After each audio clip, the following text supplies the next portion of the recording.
All right. And we are live. The last word, Lord Cognito, Ebontis, and the amazing Tie Guy Travis. How are we doing at the campfire? Let's start with the legendary cheater himself, Ebontis. How we I was going to let Travis go first just to see what he's up to. All right, let's get Travis going on. Let's see how Travis doing. All How's right. the Tie Guy? How's McClunky? He wants to headline. I have to be the opener. Oh, you want to open up? Then we're gonna save you. Yeah, I see what he's doing. Yeah. Okay. I see what he's doing. Yeah. It's strategic. It's strategic. You know, I mean, he gets all the praise at the end. I respect it. I'm doing good, man. It's been a really busy week for video games. Whether it's the Destiny reset stuff that happened. I'm reviewing a game right now. Just got the World War Z preview out the door. The PlayStation showcase today, which was ridiculous. I'm still sort of reeling from it. Yeah. I can't believe we're gonna get a KOTOR remake. I saw the leaks and the rumors, but I've been seeing leaks since I was like a freshman in high school. So I just assumed that it wasn't real, and it is, which is crazy. How about you, Cock? Yeah, bro. I'm in the same boat as you. I'm reeling. I just finished the live stream with ILP. You know, we're reeling off the PS5. You know, some mixed opinions, but mostly consensus. It was a great show. Oh, and it was a great show. Yeah, you can have issues. Who's saying no? You would. Who's on the King? Yeah. Which member of the realm would you think? Yeah, The only one that has green blood. King likes it, but King will always give his backhanded compliment in any way he can. Of but course. no, look, all jokes aside, like I loved it. I thought they had something for everyone. You know, we'll talk about KOTOR, like you said. For me personally, you know, just Wolverine, man, like that is a huge deal for me. Unexpected. Also, didn't expect to see Spider-Man 2 already, looking phenomenal. Venom, all my favorite stuff. So to me, it's the equivalent is, even if you didn't like the beginning or you had any issues, the way they ended was in vintage, you know, Sony fashion. Just home run. Yup, just one more. The feels, the emotion, they know how to present to their base. So that's why I have to salute to them on that. And got to shout out the home team real quick. Shout out to Last Stand Media this weekend. Phenomenal trip. Absolutely. Phenomenal love. Gotta have my sacred symbol showed on for a little support today. No, saw you guys. I saying? saw pictures everywhere. Everybody excited to meet you. It looks like everybody had a really, really good time, and sounds like you are like just deep in that community. They've adopted you into the Last Stand family, man. You are one. It seems like. Thank you, brother. It was celebrity really cool. now. I signed autographs for the first time. Could you believe it? Wow, That's crazy. That is Me and Maddie had a joke. Like, we're like, yo, we were signing, and we're like, yo, we're out of ink. And then we both looked at each other. Have we ever said that before? Like, have you ever had that said, hey, we're out of ink signing I'm out autographs? of ink. Can I get some more? Also, I need some caviar right here to go with my champagne. Thanks. We had to check community. ourselves. Yeah, it was a beautiful. Shout out to Last Stand Media. Meet everybody. At IGN, I think I just signed people's death threats. That's really all I get to. Wow. I'm done with you. That But got, look, everybody that that came got dark up. fast. And the thing I will say, a lot of people said, because of you, Cog, I'm into Destiny. And I said, you know what? We got this cool podcast. It's called The Last Word. We got two great co-hosts. You got to check this, them man. out. And I was plugging. Plugging everywhere. Shameless plugs. Nice. I've been sending people your way. You know this. Oh, I see him on Twitter. Tag. Bro, they're in. They're like, yo, Witch Queen, I haven't played in so long. I said, I got the podcast and the content creators for you. Let's go. So, what's going on with you, man? It's been a day, actually, for me. So some of you guys know, some of you may not, some of you may have no idea who the hell I am. But like in real life, I've been teaching fitness kickboxing for over 4 years now, probably closer to 5. And today was my last class. So that one actually kind of hit me harder than I thought it would. Some of like the actual members and stuff like got me a card. And like that one actually, I was like, guys, like I had to get them out the door. I was just like, I don't know, it just hit me in the feels. Like I've been doing it for a while, and that's just it is a business about relationships, of like getting to know those people, working out with them, seeing them change, seeing one of the girls there, like she's like lost, lots of weight, totally changed, happier with who she is and everything like that. And just over the past week, I've been saying bye to a lot of people, and this was like my last I literally took a picture. I was like, I hung my gloves up on the bag. It hit kind of hard. So It hit. my morning was full of like an emotional roller coaster of all of that stuff. And then kind of got some lunch, got a nap in. And then, as you said, then the hype happened. So it was like, it's been a roller coaster of a day. Matrix trailer, that dropped this morning. Watched that a couple times already, which is, I'm all for it. Like, I know that universe is absolutely crazy. I don't know where they're going to go, but Keanu's in it. That's all I need to know. So I'm there. And then PlayStation, like most of it, just the end of it blew me away. I mean, for sure. PlayStation Studios, I was 100% there for it. Ghostwire Tokyo, I honestly am almost less on that one now because the one me too. I'm like looking at it, I'm like, I don't know what this is now. And before it looked a lot more like you had the spacesuit with the girl standing in the street. And now it's this weird like kinetic thing. I wasn't honestly sure what to think of that one. But yeah, the PlayStation Studios, I mean, crushed it for me.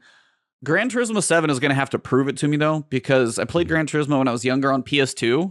And then as soon as it was like Forza 3 is probably the one when I was like, this feels better in pretty much most ways in driving. Like the driving line was cool, but it was always like the impact of the cars for me never felt like I always describe Gran Turismo when the cars hit each other as like empty bathtubs bumping into each other. It always just felt weird. They didn't have that weight. Yeah, yup, you're right. That's a great analogy. I was like, and it's weird, but it kind of worked. So it's like Gran Turismo 7 has to prove it to me.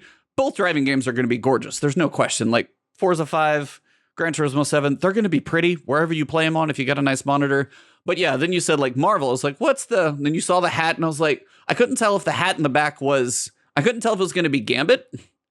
If it was like more that Southern Louisiana, because it sounded like that music. And then I saw the bloody, like the fist. I was like, oh, this is Wolverine. I was like this. And it's just Marvel's Wolverine. I was like, I lost my mind. My wife was like, what the hell was that? I heard you from across the house. Like, You sounded like me. Yeah, I yelled pretty Before damn the crowd loud. had yelled. And then I love it. You get to see Spider-Man, Miles in the same game. So how that story is going to be told. And then Venom, like just picturesque look. Like, and then somebody was saying the talking in the background might be Craven or something. I don't know. And then it is Craven the Mighty Hunter, which I'm actually more excited for than Venom because Venom is super overdone in Spider-Man. Yeah, well, Craven's gonna be serious.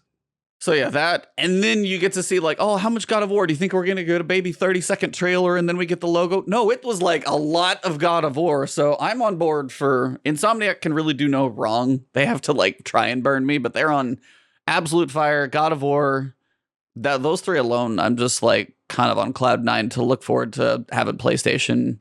And then like Forspoken, like that one from Square looks really, really cool. If you go back and watch it in like 4K instead of like the stream, it looks really good. I'm very curious. Oh, that looks amazing. Yeah. Forspoken looks amazing. I was like, the worlds look big. The movement is like very fast and speedy. It's like Sekiro on steroids.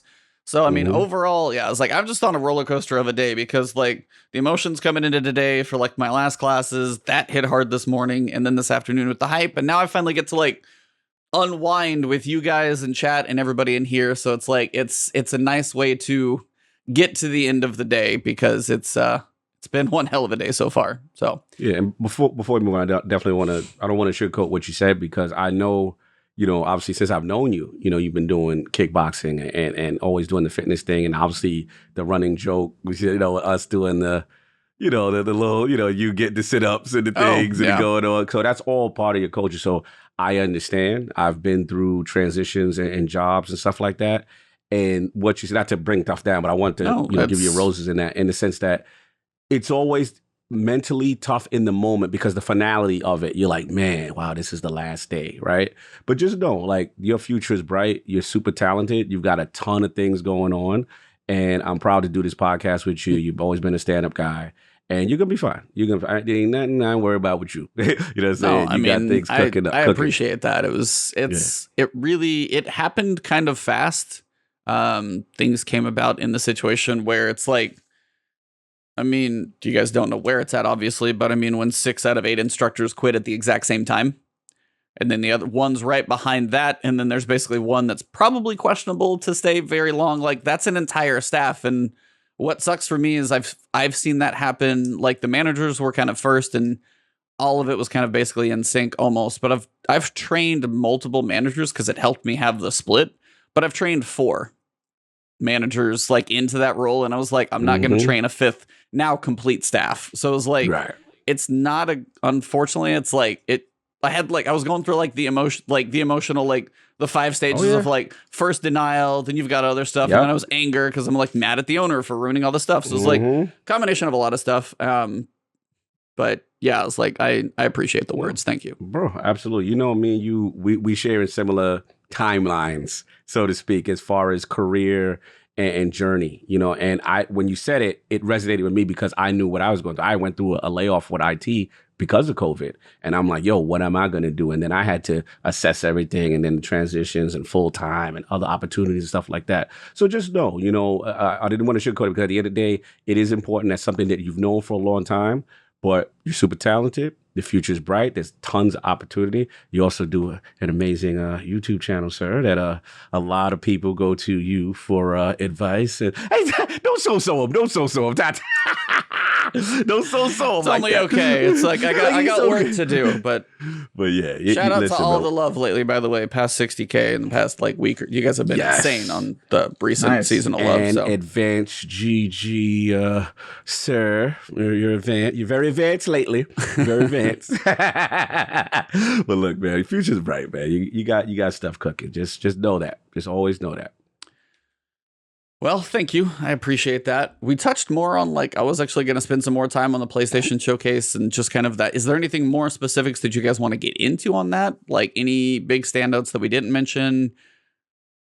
What happened to my PS 5.2 that was going to come out? The 8K system that was going to cost $800. Oh, that's going to be in like that, 2 years down the road and stuff like that. Okay. I heard that. I saw that rumor that it's like in the works. And of course, like both systems I see have something in the works. Like updated Series S might be next year. Series X could be the year after that, along with the, PS 5.2.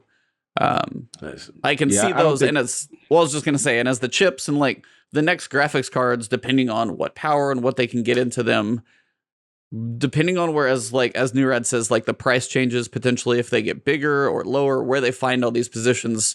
The consoles are going to be interesting in the next years because if we have mid-generations that are even more powerful, and then you start moving around some of these other ones that are already out there, like the Series S being $250, or like there's going to be some interesting price points. But the way the hardware is going right now, like DDR5 is going to be a big release, the next platform for both Intel and AMD, and then of the graphics cards that are potentially coming with the RDNA 3 and then also the NVIDIA graphics cards on the other side with like Lovelace with that technology. Those are supposed to be almost like twice the performance of what we just got, and that was already pretty massive. So the leaps are going to be big, and depending on what they choose to use for architecture going forward, they could be substantially large. Now, do I think we're going to get 8K60? I really wish people would shut up with that for either anything. Like, no way.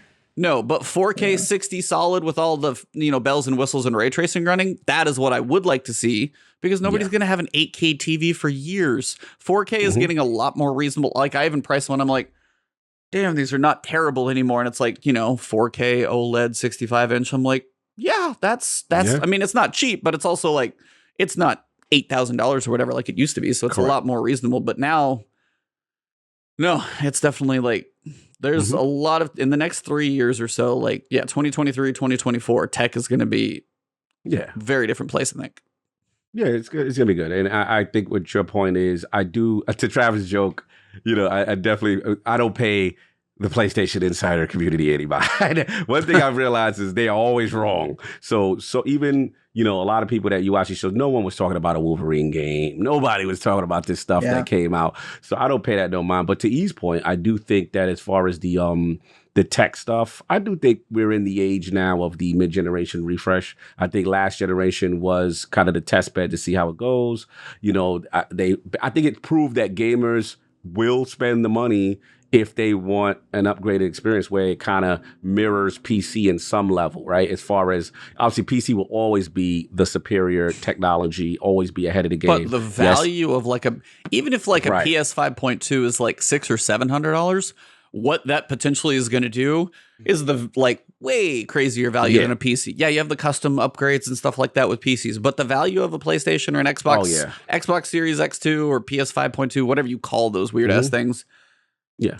Like the value of what you they also can. don't have to spend 10 hours a week beating your head against your PC to try to get it to function correctly. The value proposition combined with what Travis is saying, the ease of entry, the ease of use, the onboarding, plug it in, turn it on, turn it on, done. Some people still want the convenience and the ease of use of a box, and I agree. And trust me, I'm always going to be console. My thing was just like I needed them to get their CPUs together because the CPUs was not it on console, and thus he lured me over, and I saw it. And once I saw that 60 and that NVMe, and I'm okay, you know what I'm saying? This is what I'm here for. Now that y'all got that, okay, now we can have a conversation console. Now I can come back and we can have a nice conversation. I was going, but that's all I wanted to say. But I agree with both of you. Both of you guys make good points on the price points and the value proposition with console. Yeah, it's like it's exciting. It's a great show. Yeah, overall, the biggest thing I saw it from Xbox, from Corey, Barrelrog. I saw it from everybody. Just like, I love video games. I think that was like the common trend I saw on Twitter, and it's true. It's just I'm seeing all that stuff, and whatever your genre of entertainment is, that's fine. But man, video games, it is an amazing time to be a gamer. More than ever, just seeing like what could Halo comes out this fall and hits like crazy. Then you get Spider-Man. Then you're gonna have like Horizon, then you're gonna have Starfield, and then you're gonna have Wolverine. I'm like, these are all gonna be amazing. Like, there's so much potential now in the world of gaming in the next few years. Like, I don't know how it's all gonna go down, but there could be some amazing stuff in our future. Yeah, next year is gonna be. And don't forget Destiny. Woo! You skipped over Destiny. Let's get it. I mean, we live in that game, but of course. So do we? Not yet, because they haven't added it to VR. But if I have my way, your favorite game would be Half-Life Alyx paired with Destiny. It wouldn't work, but yeah, that would be sweet. It wouldn't work at all. Well, speaking of Destiny, no, we're not gonna. What's up? Yes, please. No, I was just gonna say, speaking of Destiny, we got another week of Season of the Lost. I know, honestly, Travis, for you, like, you have really been enjoying the Shattered Realm. So we got a new one of those. So I want to throw it to you first to see how you enjoying this week's one. Apparently, you got some audio sync, by the way. I do again. Boy, I love that. Again? You're funny. I was like, he seems fine. But yeah. There we go. This week was good. We saw what I assume will be the final of the areas. And we don't, I forgot, we don't have all of the powers yet because we still can't break those immune rocks. So I think we got to wait to get the exotic. So my guess is we'll get the exotic next week. Seems right. Maybe. We'll see. But anyway, we're going to be back at the first world next week. So I'm excited for that now that we have almost all of the abilities. But yeah, I'm really still enjoying the Metroidvania. I did all of my exploration this week, and the story didn't move as much this week, but what you did see was pretty interesting with the crow and what's her face? Petra. Pirate lady. Petra. Petra the pirate. She got one eye. Yeah. She I liked that sort of thing. I think probably Crow is the reason that this is all gonna fall. I think this is all not gonna go our way. Okay. Because they've been alluding to that a lot. Like pretty much all of the seasons leading up to this has been like Sabathun grooming Crow. We know that Crow has a terrible history with decision-making ability, and is also incredibly susceptible to being controlled by otherworldly forces, etc., etc., etc. And now he seems very very determined to get in front of Sabathun, which I think might lead to the great disaster that we have coming. You also can still hear Crow humming Sabathun's song today this week when I went over to talk to him. I heard it and I was just like, damn, dude, this is not gonna go well. So yeah, I'm really liking the Metroidvania stuff. The story is probably coming slower than I want, but it's there, and I have to say, I really don't mind the time gating stuff at this point. I'm kind of enjoying the fact that there's a limit to how much I can play, because then I have to stop and I can go do work other on things, game reviews or other stuff I'm working on. I could play other games, and it means that I don't have to compete with my friends to get the farthest in the story before they all spoil it for me and just like, do a huge grind for 30 hours all in 1 week just to finish all the story stuff. So I'm kind of liking that, to be honest.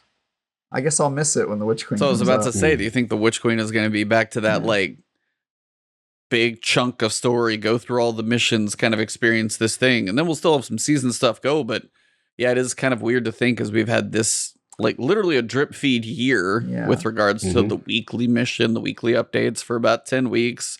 And then Witch Queen is going to be like, blah, blah, blah, like, here's everything. It's just like, just so much coming at you. It's like, whoa. I think Destiny always has some drip feed elements, and I think Witch Queen will too, because there's always some stuff that comes out like a week or 2 weeks after, like the raid will drop and then they'll, come out with something else. And so I think Witch Queen will have that element to it, but yeah, there's definitely going to be like a put your head down and grind phase for Witch Queen, which I'm not opposed to. I'm more just like at this point where it's so busy and we're about to have a fall where we're super busy, I'm kind of glad that they're taking their time with it, because it's working with my schedule, and it's making me hate Destiny less, because now I don't have to do astral projections 30 times in 1 week. I can do them 3 times a week, and then get or what is it, astral alignment? Yeah, alignment. Astral projection, something else. Yeah, astral projection is what I do in my sleep. Yeah. No, that sounds I'm excited for it, but I have to say, like, people are mad about the time getting. It's kind of growing on me, to be honest. Interesting. Yeah, it's been fun. I was just gonna say, how's it going? Yeah, I've been playing a lot. I've been playing the last 2 days. I'm playing a lot. I look forward to the story stuff immediately. I beeline whenever the time great release is open, and I'm like, all right, what are we doing? So, I'm messing around there. And I was very surprised to see that interaction, between Petra and the way she was, very harsh to Crow. Like, yo, you're not getting next to it. You've been manipulated. You can't be trusted. I always find it interesting, and shout out to Darcy, is that Mara doesn't, she acknowledges that he's a guardian, but it's a very weird dynamic that, like, the unspoken thing in the room is, you are Aldrin, fam. No, right? You know what I'm saying? So it's just like, it's very interesting the way everyone is talking to him, and he's aware in the sense that, I'm not the same person, or, hey, this is familiar, but why? I did feel him on this part. He's like, why am I being judged so harshly when all you dudes got tricked by Osiris too? Right? And that part, I kind of felt him, because I was like, bro, it was so well written. Again, narrative team, and they're bad. So I felt his plight, but I also felt Petra. Like, look, when Petra pulled you to the side and was like, look, I know you think I'm being harsh, but dude got compromised. Yeah. That part is true. Absolutely. Right? So it's a good conflicting thing. Now, I will say, I think what is hilarious, Travis, is that I find this is well writing when, like, after you do your astral whatever, you do your shattered thing, and what is it called officially? The shattered, what is it called? Shattered Realm. Is it called the Shattered Realm? Yeah, okay. Shattered Realm, so, and then has different names. Like this week is Wrath of Ruins. Ruins of Wrath. Shattered Realm, Trav, you got me, you sold me. Like, at first I was like, he overhyping it. But then when I play it, it's really fun. I like unlocking the little things, the true sight, and then you go on your little path, you do your little dungeon stuff. Okay, there's the path thing. I gotta open the barrier, hurry up, rush, get in there, get some secrets, get some chests. And again, you know how we feel about anything Ascendant Plane. The mystery, the smog, the darkness. You know what I'm saying? Now the little jumping platforms where your power, your jumping is taken away. It's really good, right? Now, I will find funny is after you do all this, and the boss fight was real fun. It's fun doing all this stuff solo. I have to admit, I love doing it solo. Now, the fun thing is when you get back, you do all that, and then it's like, you have a message from Savathun who wants to see her friend, the Guardian. I don't like her calling me her friend. Like, I don't like that. I love it. Yeah, like, you, the Guardian, like her friend. And then, she tries to sit there and talk about how she's, doing all these things, and I can relate to Crow. She's very, very manipulative. Very manipulative. That's literally what she is. Yeah, like she's interested. So I want to see where the hell this is going. Clearly, we are not getting Osiris back. I don't care what nobody's saying. All you got to do, and then I'll release him to you. Look, my theory, I'm going to say it now before it happens. My theory is he ain't coming back. I think now that I look at it in a vacuum, I was like, why was Saint 14 running trials, right? I think they're going to do some heroic irony where it was Osiris that built the sundial to get his lover back, who was dead, right? I think this is coming full circle. Osiris is going to die. He ain't coming back. And I think Saint is going to do everything hell or high water to try to get him back, to try to do something to Savathun, right? But I just think, I didn't watch Marlon's video. I know Eric J.K., but I got to watch it. Please tell me, because I didn't watch it. Anybody watch Marlon's video? I haven't seen it yet. No. Okay. Anybody watch it? GK, tell me what's going, because people have been referring to me. I didn't get a chance to catch up on all my lore guys. Somebody was saying, I think, they think he is dead. There's somewhere I may have caught a blip or something like that. Yeah, they're like, bro, because it said he used his body as and it kind of let his, I don't know. I remember reading it and I don't know the wording at all, but it sounded like, he's definitely kind of toast. Yeah. The vibe I'm getting is like a Toland vibe. Like your consciousness may exist somewhere, but your physical body is done. All this, we gonna do this, and he's gonna be returned to us. Nah, fam. And as sad as it is for me, it will be fitting for the lore of Trials. Saint carry on his legacy, the Trials of Osiris. It does kind of fit if he doesn't come back. So my theory is he ain't coming back. After reading that bowl, what is it? The Wolf Bane, what I told you about? That I got it. Wolf it's Bane amazing. draw. But Wolf Tone Draw. Read the lore on that. I just don't see it. So it's going to be interesting how that plays out. But again, narrative team has been fun. I've been chasing roles. I've been starting my Lost Sector grind, trying to get those nothing manacles. I got some great loadouts. Linear, I finally got my particle, what is it? Reconstruction. Particle deconstruction? That thing is just busted good. It is just, It is so good. Shout out to my man. I got to shout out the homie, Travis, you already know, DJ Oros, David James Oros, the homie. We met at the Last Stand Media event. And then after that, I was like, bro, you owe me my Vex Catalyst. I'm holding you to that. And we got it done. So I got my Vex Catalyst. Bro, that gun. Did y'all see Dado's video, y'all? Mm-hmm. Bro. It's disgusting. Yeah. Like, it's so busted. That 1K of voices is just, you're going to melt everything all season. You got 6 months.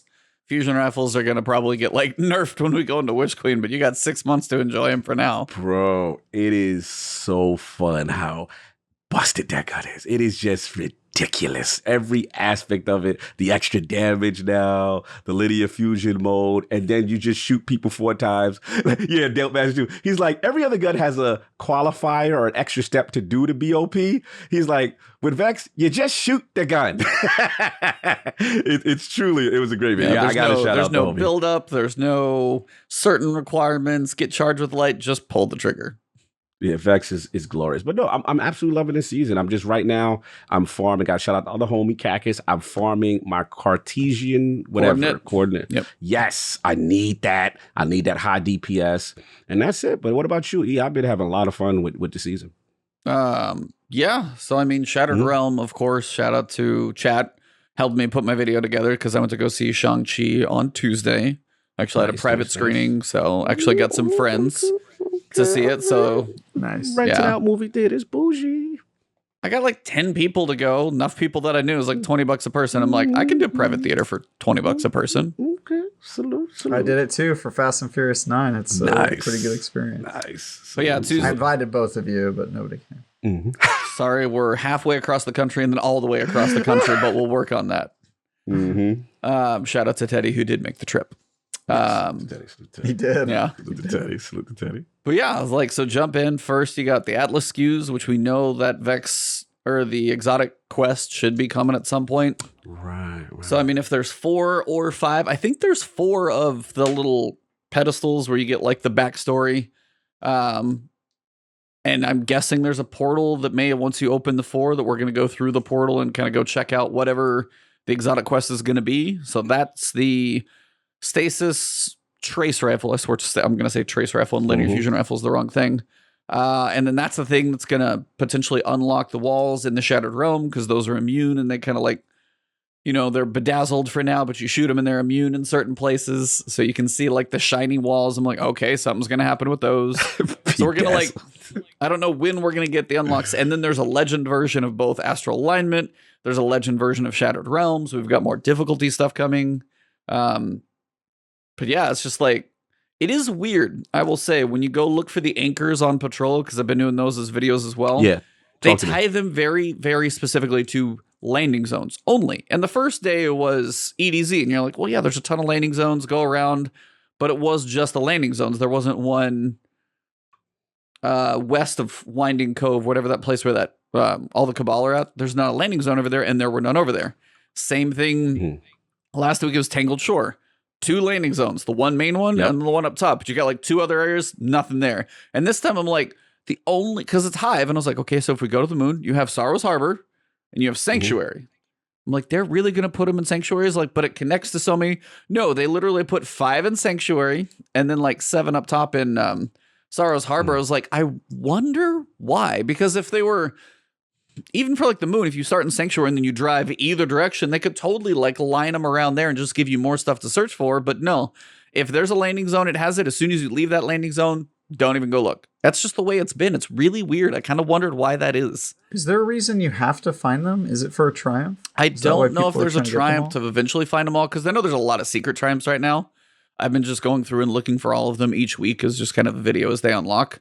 So like next week, I don't know if there's going to be any more, since we're probably going to go back to EDZ. Now there will be more potentially in the Shattered Realm because we've been getting those unlocks, but on patrol, like as soon as it rotates a week, people are like, oh, I can't go to the EDZ and get them anymore. It's like, nope. So they seem tied to the week of rotation. And then New Red said there is a triumph, yes. So I think that's part of it. That's weird. Yeah, what's weird is that step in the quest for me.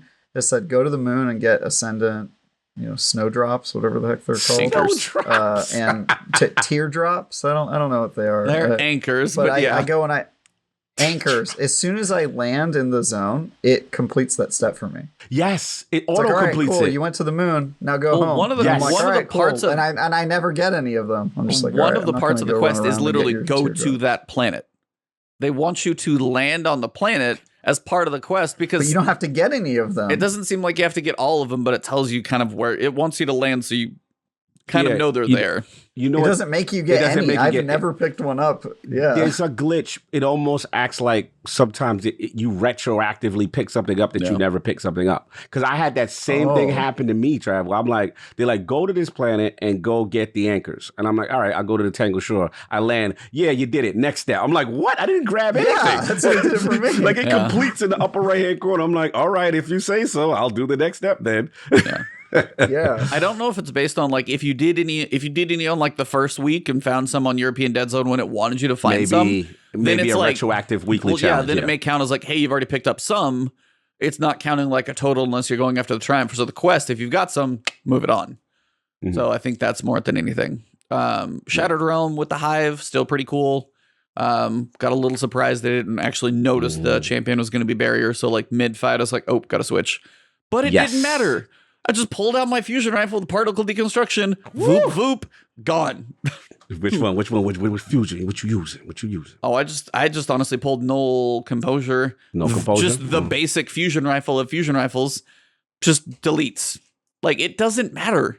Any fusion rifle with that thing. I went through and was doing a test video yesterday, and the way regular fusion rifle versus a linear fusion rifle, same amount. I went into Lost Sector. I was doing just a regular Lost Sector, and I was trying to see how fast I could kill the boss. And I was doing it on, I think it was normal difficulty, but yeah, it was just to see. And linear fusion rifle, you can see the numbers pop up. But like the first shot you do with a normal fusion rifle stacks it fully, I think. If it doesn't, it's like the first one or the other one. So every shot after the first shot is 40% more. It's not like a linear is like 10, 20, 30, 40. It stacks up. The normal fusion just like, first one. Okay, everything else, 40, 40, 40. And I just start melting stuff. I was going through and just like testing on just an unstoppable champion. Hit him with that one. And that was on like a legend nightmare hunt. I was just trying to find like one guy that I would stun. I was like, all right, so without the fusion rifle, hit him, stun him, 1, 2, 3, then he killed me. Right. And then I turned around with particle deconstruction, 1, 2, dead. Just like Yep. dead in 3. I was like, my God, it's just Awesome. you can melt so much stuff so fast. That's like if you've done it to any of the tanks, if you come across like, a strike with a tank in it anywhere, Oh, just it's over. it's I was glorious. doing whatever the Nightfall was, Hollowed Lair, when you have the tank in the middle there, just deleted it. Absolutely just deleted it. So particle deconstruction is crazy. I've seen a different build that people have been messing with where it's making like just crap tons of orbs or with the Ooh. solar melees. And I can honestly see like a Titan just throwing a hammer everywhere, making solar orbs like all over the place. There's some interesting builds. And then you've got solar weapons with Vex stacking with like the solar boots for a Titan. There's some interesting builds going right now. Iron Banner last week with the tease of the set bonus. Please give me more of that. There's a Titan build. Did y'all see that one with Taraba and those boots y'all got? Yeah. Oh God. No, Oh, it's crazy. that sounds hilarious. It's crazy. Yeah. I got some serious builds. But continue. But yeah, I mean, Shattered Realm's been fun. I think, it's like when we go back in next week, now we're going to have True Sight. We're also going to have Safe Passage. And then we're going to kind of get the last 2. So when we get to week 6, I don't know how much more we're going to get besides if we start getting those exotic. I'm guessing we'll get the exotic quest, go through, pick up the weapon. And then the catalyst is probably going to be shoot all the walls everywhere to kind of open everything up and maybe hit. Maybe the catalyst is find all the chests, all the anchors and that type of thing. We'll see if that makes a difference because there's stuff that's still hidden in there. I know that. I want to shout them out because we definitely were very hard on them, Bungie, in reference to which was legit. We had a big point of contention with the parallax amount that you can hold, right? And not only did they increase that threshold, right? Because the thing I like about Season of the Lost focusing system versus the other one, I like that I can do my daily activities, whether it be the playlist activity, Strikes, Crucible, Gambit, the currency. and I can still, get that currency. So it's letting me get the currency by playing the game for the most part normally, and then I can stack, and then I can go in there and use that currency to focus my engrams and then upgrade the little thing and stuff like that. So I actually like it. I actually like this better, you know what I mean, kind of thing. And shout out to them for being quick. Or because I thought they were going to time gate us with that annoying, what was it? What was it before? Like 1,000? What was it? It's 1,500. 1,500. Bro, They doubled it. Yeah. I'd play like a couple of Iron Banner matches, forget, that I had it capped. Because when you cap, you got to rush and spend it. Yep. So it was just such an annoying cycle to go back to the helm and do that. Shout out to them for increasing that. That was a good on the fly change, and I like it. So I've been liking the grind in that case. I wish they would raise the cap on the tier 3s a bit more as well because it is so accessible to earn. Oh my God. Like the tier 3s is you get 4 and that's worth 600. Also too expensive. Yeah. 900? It's 600. 900, damn. 600. And one of the 600 for tier 2. Yeah, and one of the triumphs tier 2 is 450.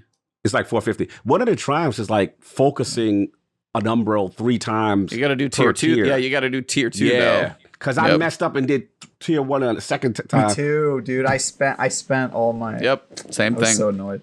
Next week it's going to be do tier 3, which means we're going to have to play 6 Crucible matches to get 1. Like that's. Yep.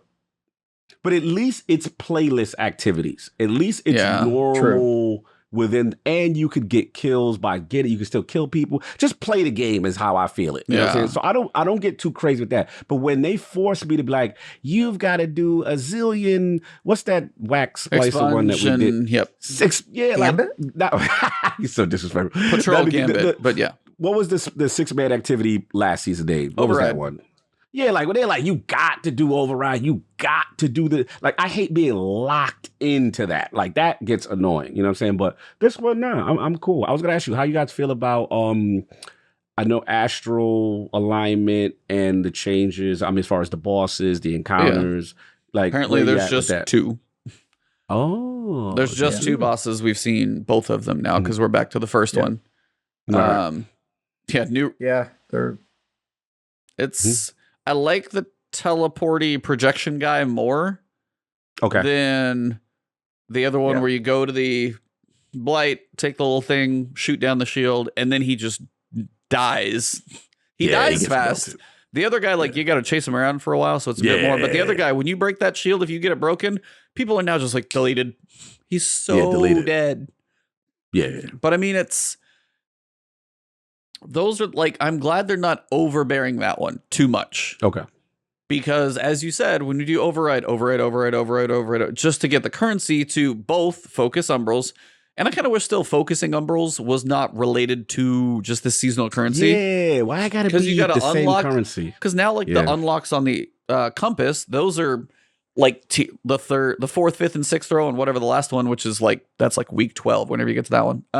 But they're like 600 each as well, and you're trying to unlock those, so Shattered Realm's more accessible, stuff lasts longer. So you're like, do I want this one, or do I want another tier 3? Well, if I use tier 3, then tier 2. Well, I gotta do these triumphs over here, but I want to...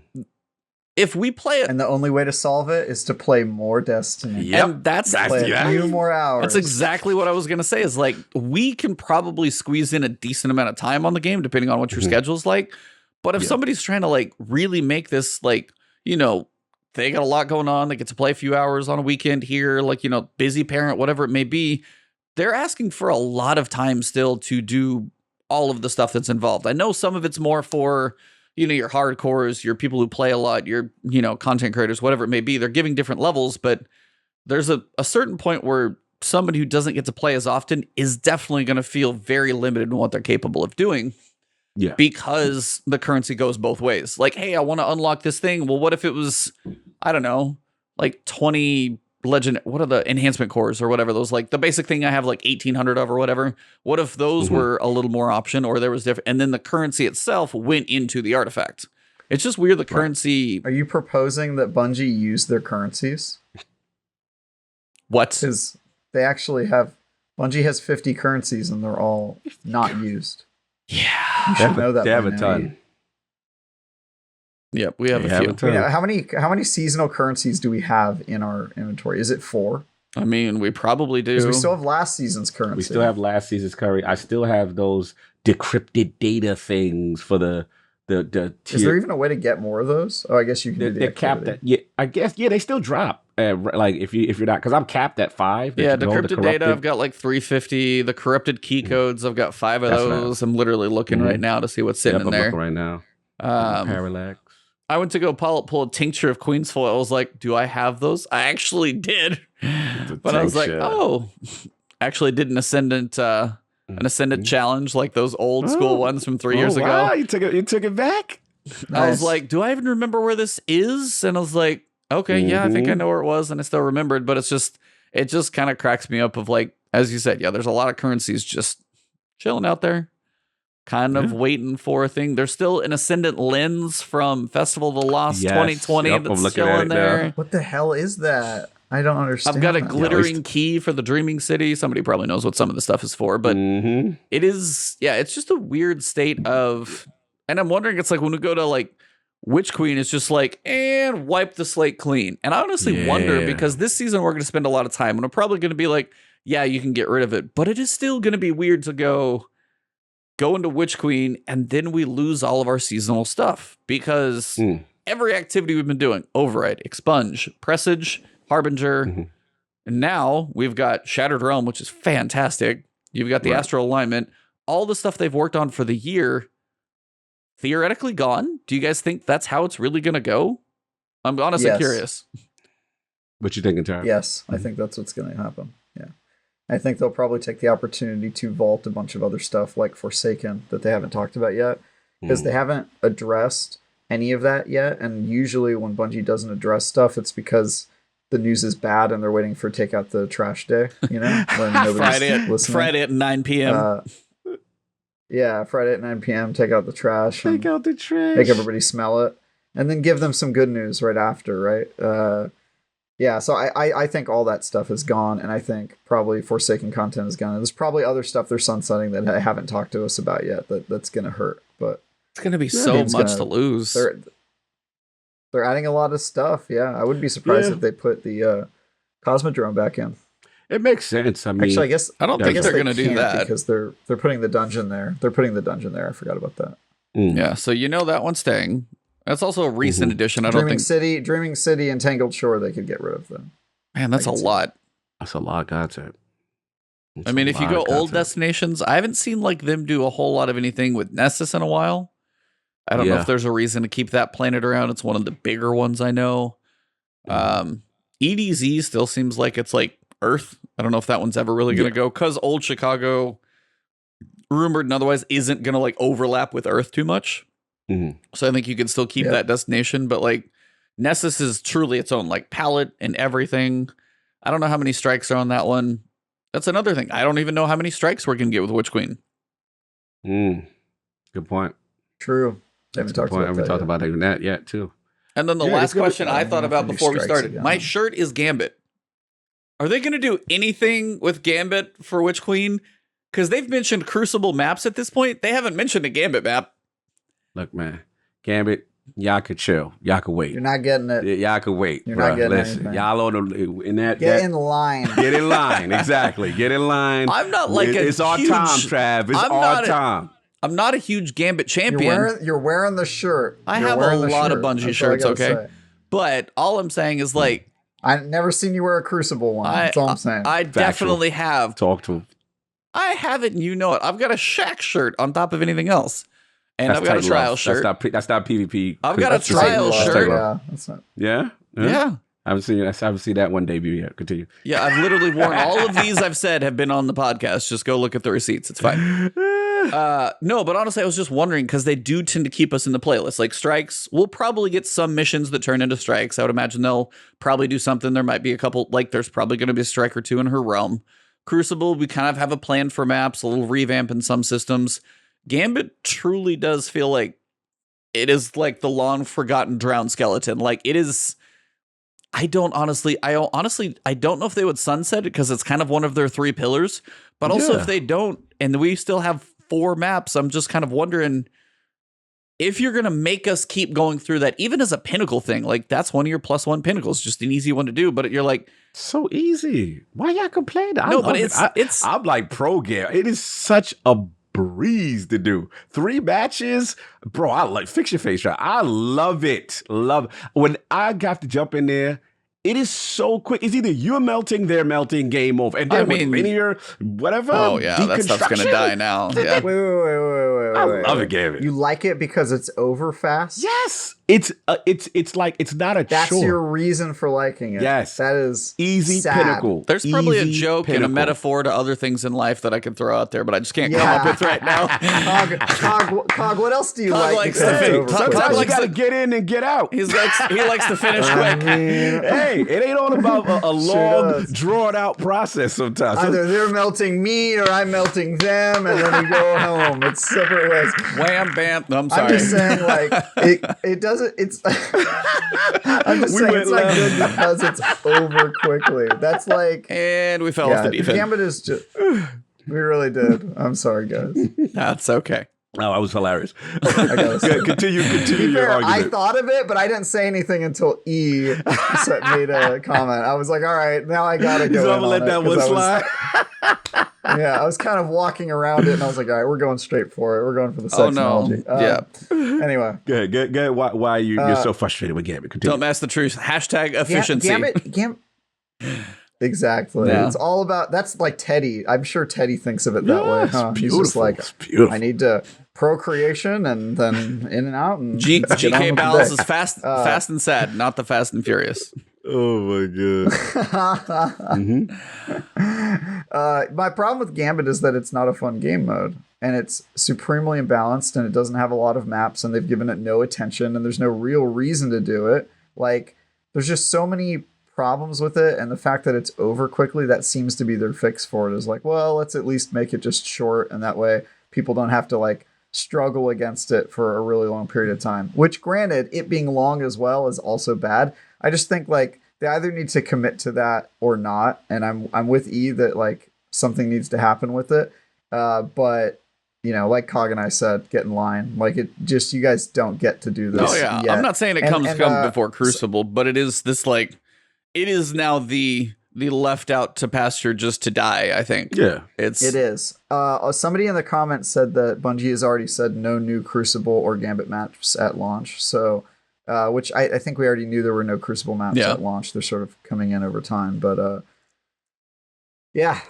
Interesting It's stuff. just it just feels weird when you're like, hey, slowly working on your pinnacles, because that's all we do now per seasons. If Yeah. they stick with the 10 model, well, what are Yep. some of your easy pinnacles? Strike, Crucible, but that Gambit just sits out there, and I'm like, oh. Yeah. I mean, part of me for the understand. challenges too, with the seasonal challenges, I hate having it stare at me all season.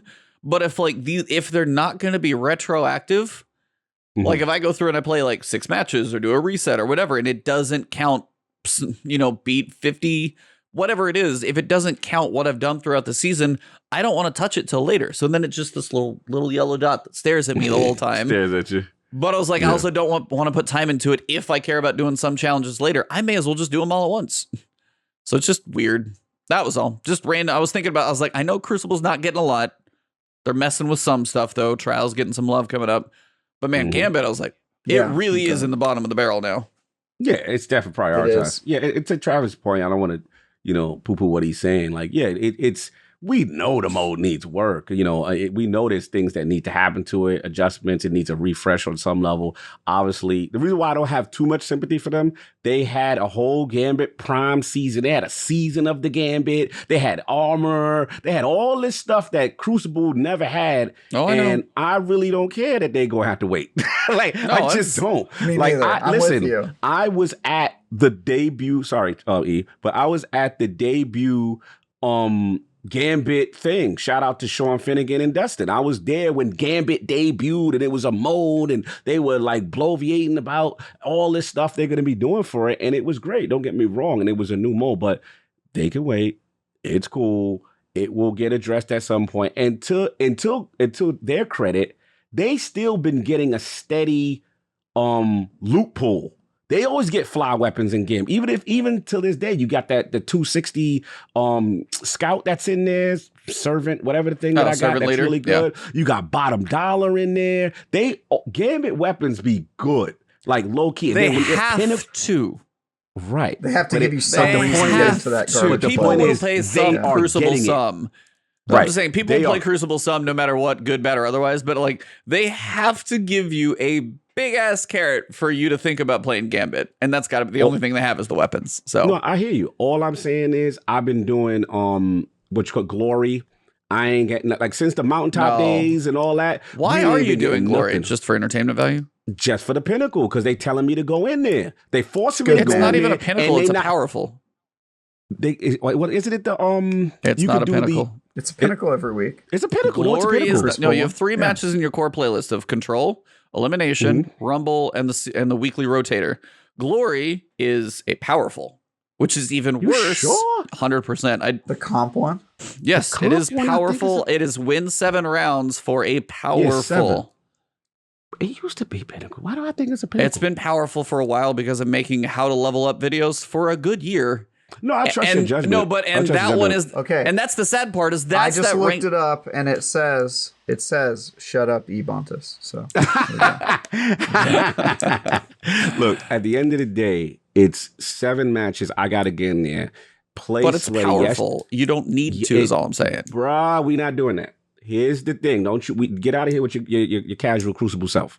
At the end of the day, I got to get in there and win 7 matches against sweaties and all type of randomness. It's I don't want to go. 7 rounds, first off. And It's not I matches. don't get any 7 rounds. And I don't get any unique loot.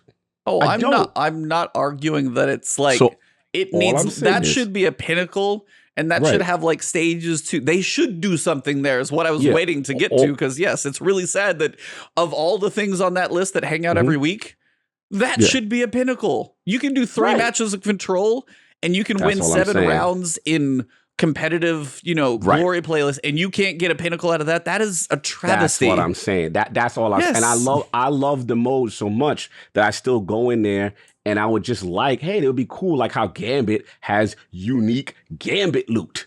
You know what I'm saying? Like that's all I'm saying. But yeah, that's it. I mean, at the end of the day, Gambit could wait. That's it. Gambit could wait. That's the moral of the story. Agreed. Oh man. But also today, actually, I wanted to ask you guys kind of on a separate note, since Destiny is 7 years old today, and It's been a hell of a journey. I even saw that and I was just trying to think back. I was like, what I was doing 7 years ago, what I've been through in the past 7 years. And it's been quite interesting. And I wanted to ask you guys, just in general, what has Destiny meant to you over the past 7 years? Just in general, either of you guys want to start, how it's changed you, what you've been through, what you were doing 7 years ago.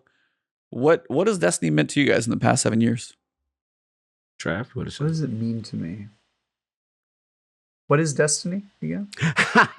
What is it? What? It's not Jeopardy. What is it? Okay. Is it like a Jenga? Oh, man, with you. A board game? Have you played Shoots and Ladders? It's not that. Have you? Oh, okay.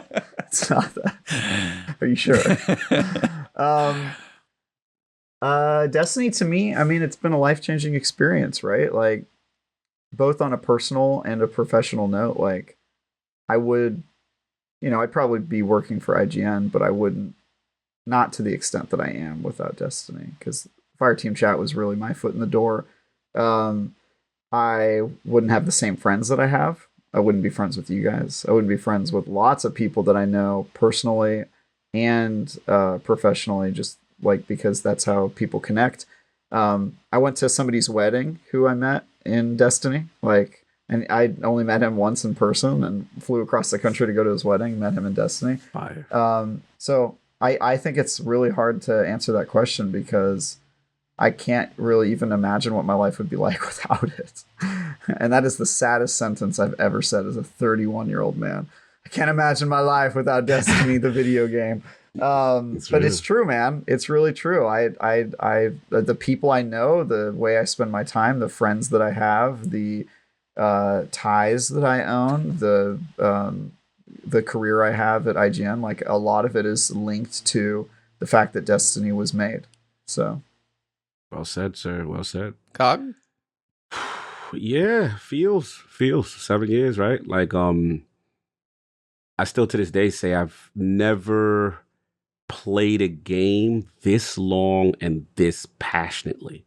There's no other game like it. We just did recorded Defining Duke. And one of the questions that came in for me was like, hey, Cog, we know you as the Destiny guy, what is it about it and stuff like that. And remember when Deej had that thing and he's like the friendship game, and it was a joke at the time, but it's the friends game. It really is. It really is. It really is. Friend game is the end game is the friend game. The end game is the friend game on some level. At that time, that comment wasn't well received because we wanted new stuff out there. Yeah, and we were a little bad. I always thought people were being harsh on them. Hold on, we gotta stop everything. There's a lot of love. We got a young goat in there. Get him. We got the man with the spin foil, CB Gray with the $3 super chat. Thank you for the love, sir. Shout out to another man. I was like, we'll get to mine, but it's like, another man who's been on this podcast, a great gentleman, and just a kind man. Thank you, CB Gray, for the love in chat. Appreciate that. Salute to CB. Good dude. Shout out to you. Look at that. Like, CB's in here, and I was just watching a video with him, Jixer Clyde, a ton of Destiny content creators going on a trip, having a ball. Yes. Right. You got my homie. We got DJ in here, David Oros in here. I just met him in real life. Last weekend, you know what I'm saying?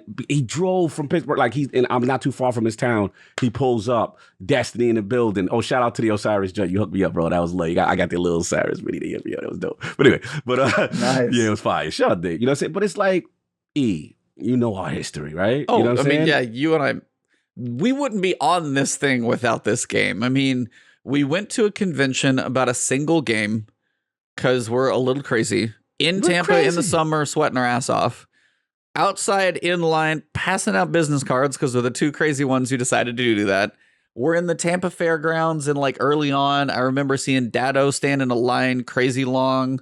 You meet people, half of them are shorter than you think. The other people, you're like, hi. Mm-hmm. I was like, I got to see Guardian Radio was literally the first podcast I ever listened to. And since then, I've found so many gaming podcasts. I think I listened to almost all the IGN podcasts. Bro, it's been as you guys said, I literally stopped kickboxing today, and I was like, but it's something I'm able to still help support my household because of this game, because of the journey I've been through between streaming and making videos and the content creation and all the amazing people. Like the number of guests that we've had on this podcast, I'm like starting to lose track of I've got a list somewhere, but it's like the number of awesome people that we've got to spend a couple of hours with to have like a legit conversation, get to know them, talking about this game we love, really kind of break down walls and have fun. And now like one of our really good friends, I can call Travis, just the fact that he's on this podcast with us to share this journey. Like we were lucky enough that, hey, it's like, we talk all the time. We got guests on here and we have a blast with him on.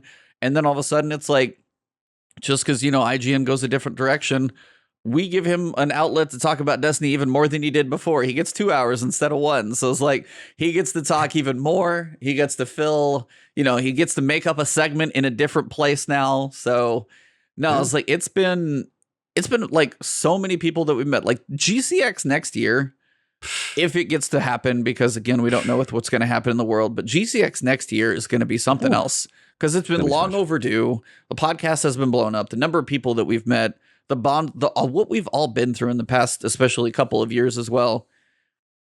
And and it all started because this alpha, beta, whatever, you started playing the game, roaming around in Destiny 1 in the Cosmodrome and shooting tanks and doing public events and the Devil's Lair strike. And it all started there. And I'm just like, damn. It's just crazy to think about. Is that the story of how you guys met? You guys met at GCX? Met at GCX in 16? Because there was a big break. You guys just started talking, or like I need to know the specifics. Oh, you didn't know the story. Yeah. Oh, all right. No, so I don't from know the my story. perspective was kind of just what he said. Like, I don't know. I was like, look, like real quick before I give you the story, I just got to give you my backstory real quick with the Destiny 7 years love thing. Is that I was initially like a hater of the game because I played it like a traditional game, thinking it was you start and finish, and I was done. So this is before like the Forever 30 days, and then Sinister hits me and it's like, bro, you got to do the raid, and I'm like, for what? Like I do it, I get mesmerized. I'm like, okay, I see the potential of this game. VOG changed my life, and then I kept going. Then you have the Taken King moments and so on and so forth, and now I am like the staunch defender of the game, right? And really anyone slanders, I'm in their timeline. I'm pulling out facts. I'm pulling out this. I'm the person that's like, oh, if Destiny's such a dead game, how come it's top 10 on Xbox Live most game played, always consistent, number 2 or number 3? Like I was that dude. I end up becoming like the super fanboy, and you not gonna slander Destiny. Bungie shill. Yeah, I was in my bag, right? So what ends up happening was, I'm like, damn, I love this game so much. I'm defending this game so much, which is weird because I was initially a hater. And then I hear about this convention, this Guardian Con, Destiny Con at the time. Destiny Con, it was called back then, Tampa Bay Fairgrounds days. So I'm like, if I call myself a real Destiny fan, how could I not go to the Destiny convention? How could I not be with my brothers and sisters that share this passion of mine? So I got to do it. Right. So I'm like, all right, looking at the ticks. I'm looking at it. I know no one. Like, and that's one thing about me. Even King will tell you, like, I'm a very bold person. If I'm passionate, I'll fly across the country to do something. I did it myself. Yeah, you know. We both. I went completely by myself. Knew not a soul. I knew some content creators. I knew Guardian Radio a little bit. I actually but yeah, it's like I literally went by myself. Had this like craptacular Airbnb, single room, shared it. I was like, I don't even feel great in this weird Airbnb that I'm at in Tampa. Yeah, that was weird. Anyways, continue. I would never go to Tampa for nothing. Does anyone feel great in Tampa? Sorry to anybody who lives there. No, so I'm sitting there. I'm like, all right, I get the information. At the time, my resources were Guardian Radio, right?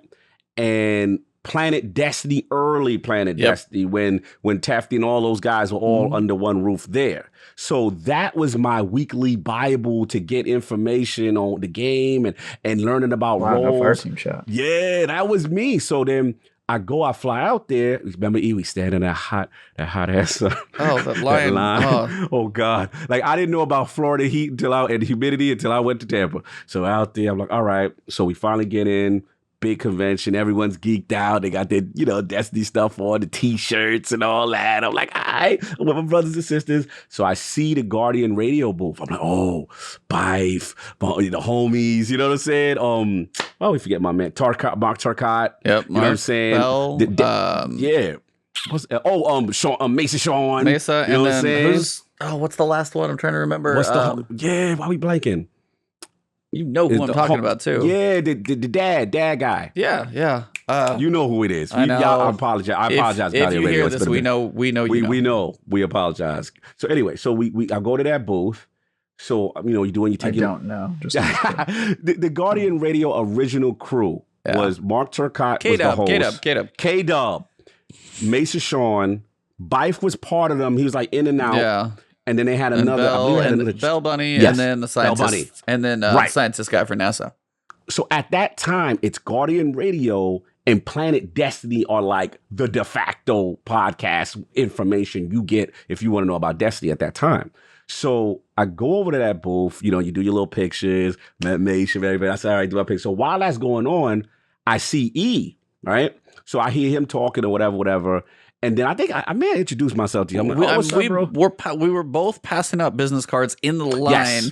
Everybody's waiting to get in. Yes, you're right. And we were both passing out business cards to say, hey, I'm a content creator, YouTuber. You're right. I was small at that point too. No, bro, you're bigger than me. Barely. It was like 100 not much. sub. I was 100 sub Iron Law podcast. Like we were like, bro, it was like I was in awe of E. Because I remember when he gave me his card and I looked at it. I was like, oh, wow, you got at least 10K, 20K at that point. At least. Me? I'm going to say, yeah. I don't know. Where was you at? Where were you at that time? I'd have to honestly go back and check because it was small for... Bro, I was not that big. Like, you had to be at least 10K at least. I don't think so. I really don't at that point. It probably felt like 10K. It was bro, whatever his number was. Like, wow, that's 10 times what I got. That might have been. It might have been like 1,600 or something. You were like, whoa, dude. Bro, whatever his number was, I was like, wow, that must be nice to even get to that. Like, that's insane. And he's cool with me. I was like, wow, this is awesome. So anyway, I go around, we exchange business cards, we talk, whatever.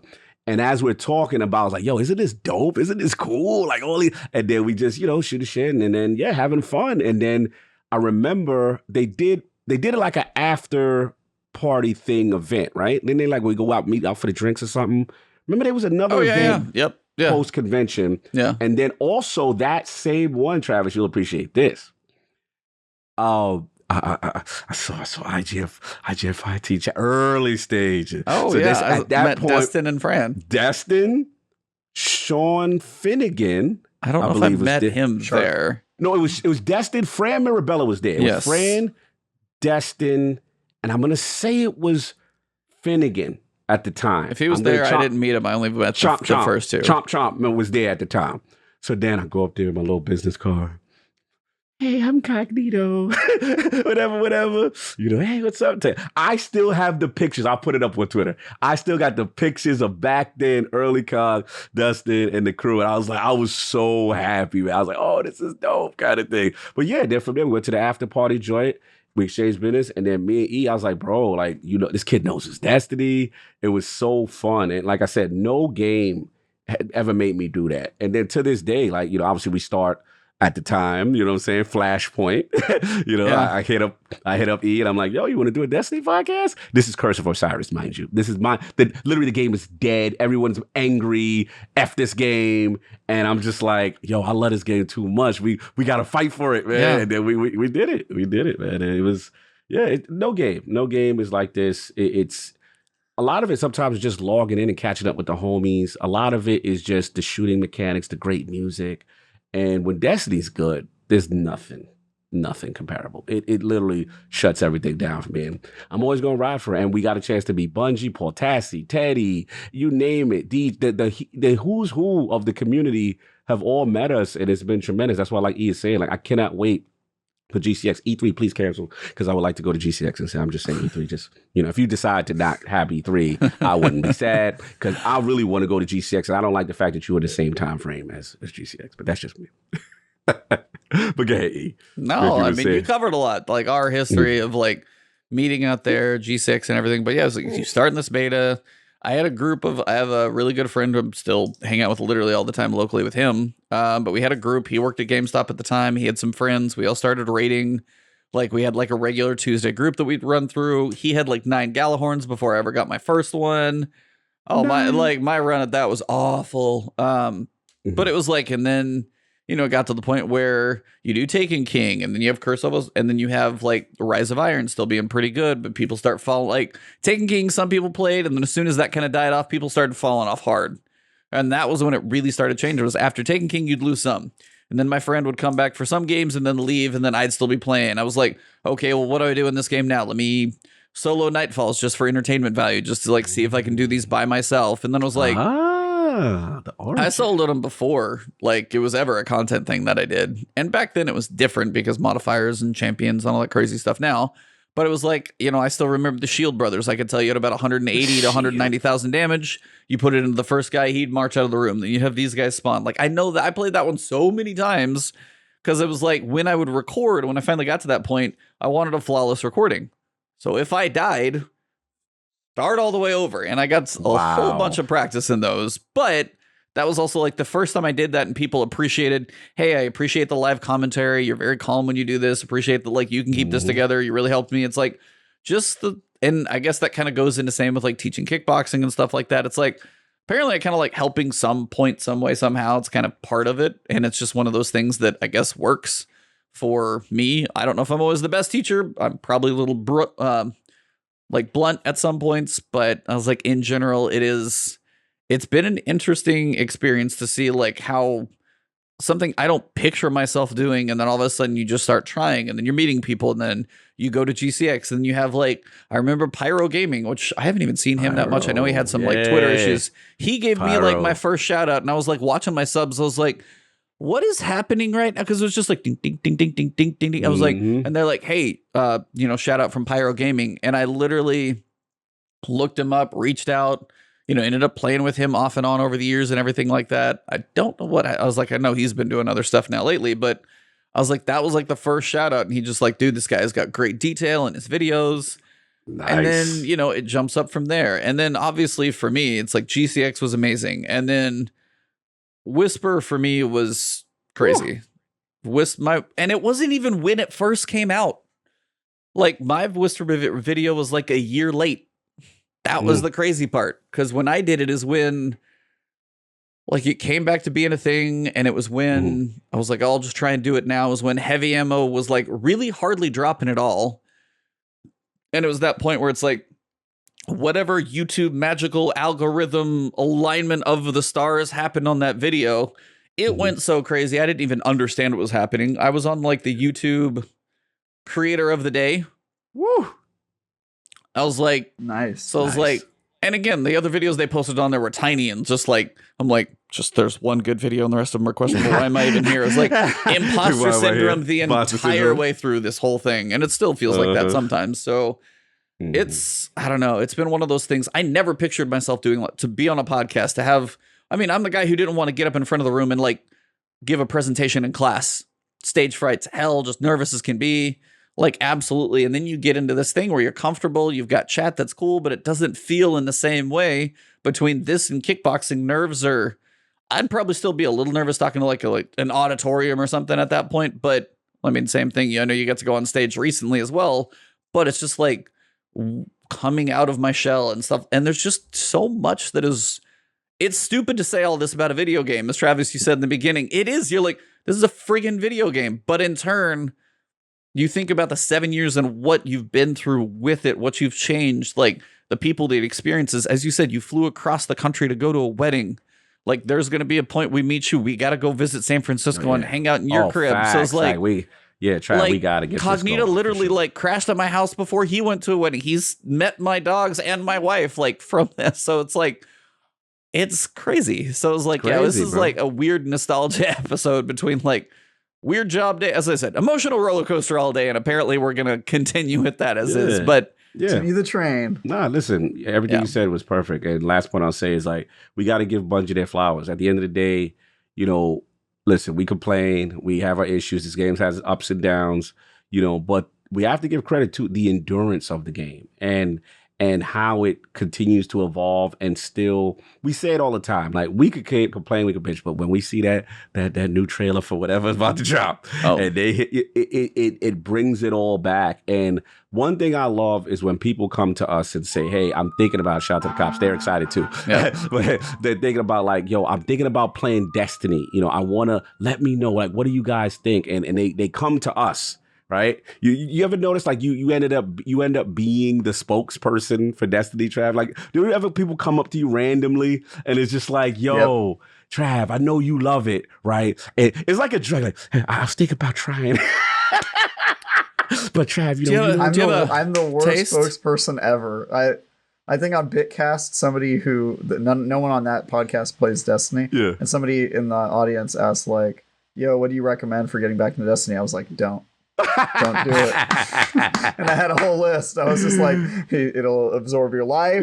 It's impossible. You're gonna have like 90 currencies you don't understand. Just wait for Witch Queen. Like, just don't do it. So I'm like the opposite of you, but yeah, I definitely know that situation. Yeah, it's a great game, man. It's a great game, and I'm excited for the future. The music, the gunplay, all the stuff that we love, the dungeons, the raids, the PvP, the trials. 7 years, man. Keep on going. I'm glad I know your story. Now I know how Osiris met Saint 14. Oh my God. You're a savage. Beautiful. It's a beautiful story. Beautiful story. I fought through time and space to get to Tampa. Well, I guess you're a warlock, you're a titan. Yeah. It kind of writes itself. Of course. He's already there. All like going like this. I'm done. You guys seen this? I went through time and space to be in Tampa. Yes. Yeah, that's right. Yeah. I created the sundial and flew down the Tampa. You went to sweltering, hot Tampa down there. Hot Tampa, man. Hot Tampa. That's right. Salute Destiny 7 years, man. Phenomenal. Yeah, if you guys haven't checked it out, they've got a really good website article up on the Bungie blog, just the 7th anniversary. There's some really cool concept art. You guys see, like, original, like, renders of what, like, Cabal areas can look like. And you can see, I remember, like, the subterranean areas, like, I miss those and stuff. Like, when you go look through, you've got really rough sketches of what Mars and the Vex look like. And, you know, Hunter cloaks that don't look like that now. I think those are Hunter cloaks, but they're much, like, bigger and sweeping. Just some very, very cool to go back and think, like, yeah, I kind of recognize all this stuff. And they have the different releases in the trailers for, like, The Dark Below and House of Wolves. Ooh. And yeah, just go back and watch some of that stuff. And if you've been playing for a while, you kind of see why we're all losing our mind when it comes to, like, hey, Witch Queen, why is this such a big deal? Because they do it every time. Oh yeah. It's big. But yeah, TWAP this week obviously touched on that one first. That was probably what I would call the biggest piece, I would say, of the TWAB, is just like breaking down. And then they got into what is coming up tomorrow. And we definitely talked about it plenty with regards to last week. Changes for trials come in. They talk about the revamp. You know, the rounds are going to be shorter. Obviously, they did mention the weapon. And this is going to be the new legendary linear fusion rifle. We know those are in a really good spot right now. Particle Deconstructor. This one is called Reed's Regret. And it is a stasis, packing some stasis damage, apparently. But if it's a linear fusion rifle, is it going to be in the kinetic slot or the heavy slot? Gotta be heavy, right? I would think so. I would think it's heavy. Yeah. But wait a minute. You're right, because they said stasis weapons would be all kinetic. If it's stasis, it might... Yo, right. I didn't think... It'll be interesting. There's a chance, if it's a legendary linear fusion, that could be, like, kind of important just to try and get 3 wins. Are there any legendary... Well, there's no... Are there any fusion... There's Arbalest in the kinetic, but it's exotic. Yeah. It'll be interesting. But I don't think there's any linear fusion rifles in any special slot unless they're exotic. No, right? I mean, I looked on light.gg and it shows it as a power weapon. So, I mean... Okay. But it is... Yeah. It's funny, which I agree with you saying, E, because I remember, didn't they make the statement that all stasis weapons would be in the kinetic slot? So it is interesting, right? Yeah. Well, we already have a stasis power weapon. We do. Well, that's the difference. It's the grenade launcher. But that one is actually that's the one that actually shoots the ice crystals. This is just like stasis linear fusion. And I kind of like when it was in the kinetic, I could kind of understand it's not like stasis bullets. It's got more of the stasis perks. This one isn't specifically going to be, it's got like, the curated has headstone on it, which everybody wants. You got a chance at Vorpal, firing line, rampage, clown cartridge, triple tap, heat. I mean, you've got some really good options, especially like you get Vorpal on a heavy already. Woo. I am farming the hell out of this. Is definitely going to be a good thing for sure. Can't wait. This is definitely gonna get me into that match made playlist that used to be called Trials. Wow. Anyway, we did all that last week. But yeah, it's like Trials is, you're going to have the passages are going to be different. You've got the different wins, the 7-win challenge, the weekly bounties are gone. You've got the ranking system. The rounds are going to be shorter. Crossplay is going to be enabled. And you've also got the different barriers. You've got the paywall. You have to own Beyond Light. So hopefully that's going to limit a lot of the cheaters. Battle Eye is already putting in some work, which they've mentioned. It's not like, full swing, but they've definitely already had some work done from Battle Eye. You've got the going after account recoveries. You've got the win trading. Some of that stuff's harder to track, but alone, you have to own Beyond Light. Yes. It is not free to play anymore. And I think that one piece alone is going to be a big detriment to cheaters, because how many times are you going to spend $40 just to try and earn it back if you get caught? Like, what's the like? How many times are you potentially going to get burned before it kind of screws you? And that's where I'm hoping. Same thing why like Battlefield hopefully doesn't have cheaters. If it's a full $60-$70 game, hopefully it's the same boat. But I mean, that's it. I'm gonna try it this weekend. Now, granted, I also want to play the New World beta, but we'll see where my time goes. You getting in that trials? Yeah, because I can click on the button and say launch, and it's gonna slide into that casual play. I'm gonna slide into that casual match made action. Whether I win or lose.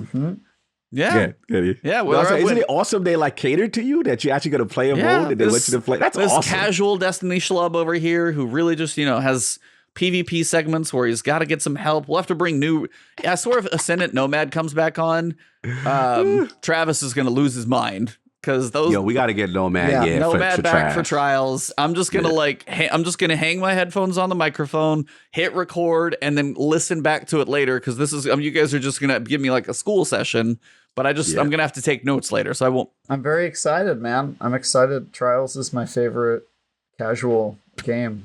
It's like Trials and then Angry Birds. Oh my god! We are not going to allow him to take this great moment from us.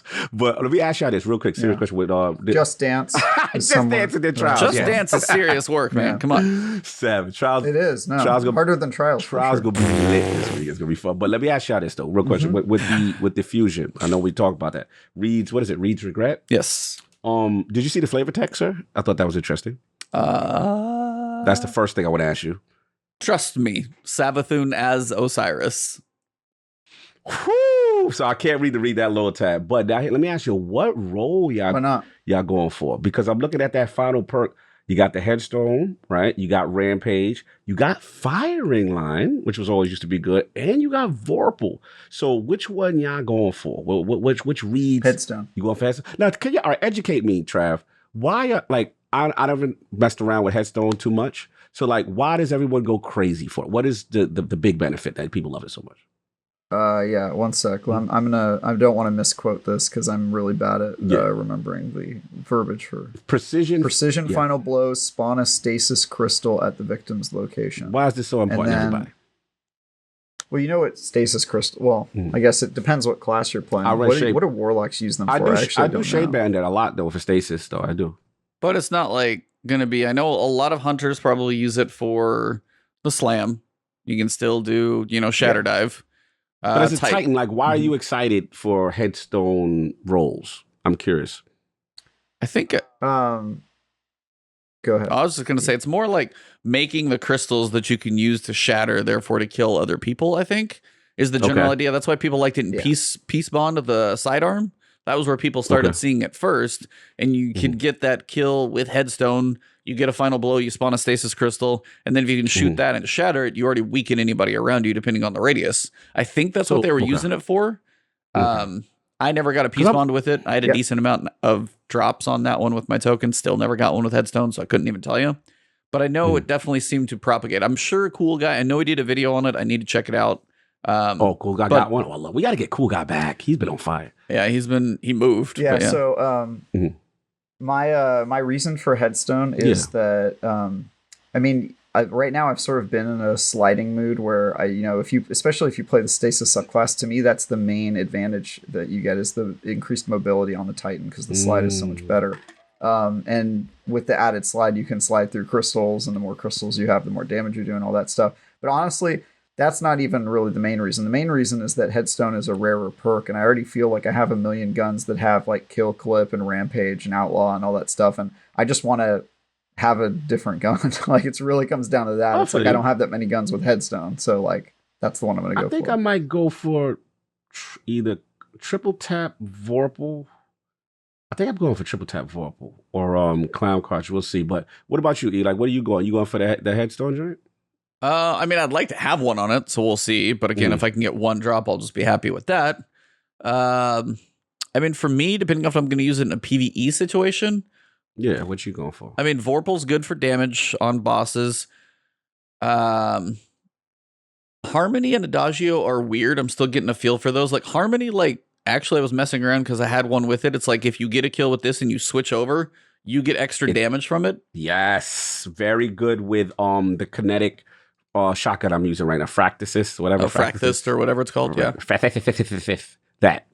But yeah, if you get a kill with one and you switch, you've got that, and it hangs for a little bit. So I was like, I don't know how S tier that perk is per se, but just in theory, kill a little guy, and then you want to go put extra damage into a boss, kill a basic enemy, switch, and then you pop out more damage already with Particle Deconstructor. Like, it's got potential to add. Now, granted, is Vorpal gonna have damage on a boss all the time? Yes. So is that a good one to go for?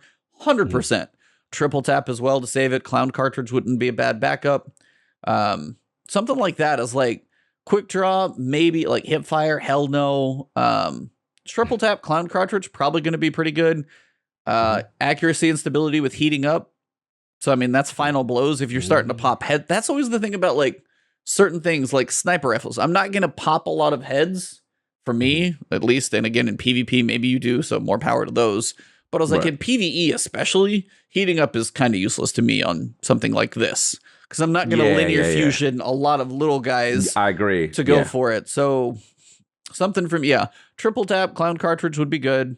Liquid coils for the higher impact. Not going to hurt anything. Vorpal. Harmony would be interesting. Headstone would like to see. I'll probably get Celerity and Quick Draw and just shoot myself in the face. So it's fine. You'll get Celerity twice. Yeah, Celerity needs to go in the bushes. Celerity and Celerity. Oh, God. That'll be your role. That'll be your role. Let me ask you, have any of y'all got that, what is it, Adagio role? How anybody been playing around with that? I've got it. What did I use it on? Which one's that? After defeating a target. Sorry. No, go. Jinx. This weapon fires, charges, or draws more slowly and deals increased damage for a brief time.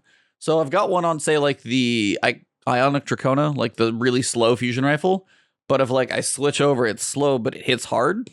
I will definitely say after doing like fusion rifle testing the other day, the high impact like 1,000 charge time is a long time. By the way, when you charge that thing up, it takes a while to fire. But if you can switch after defeating a target, what fires?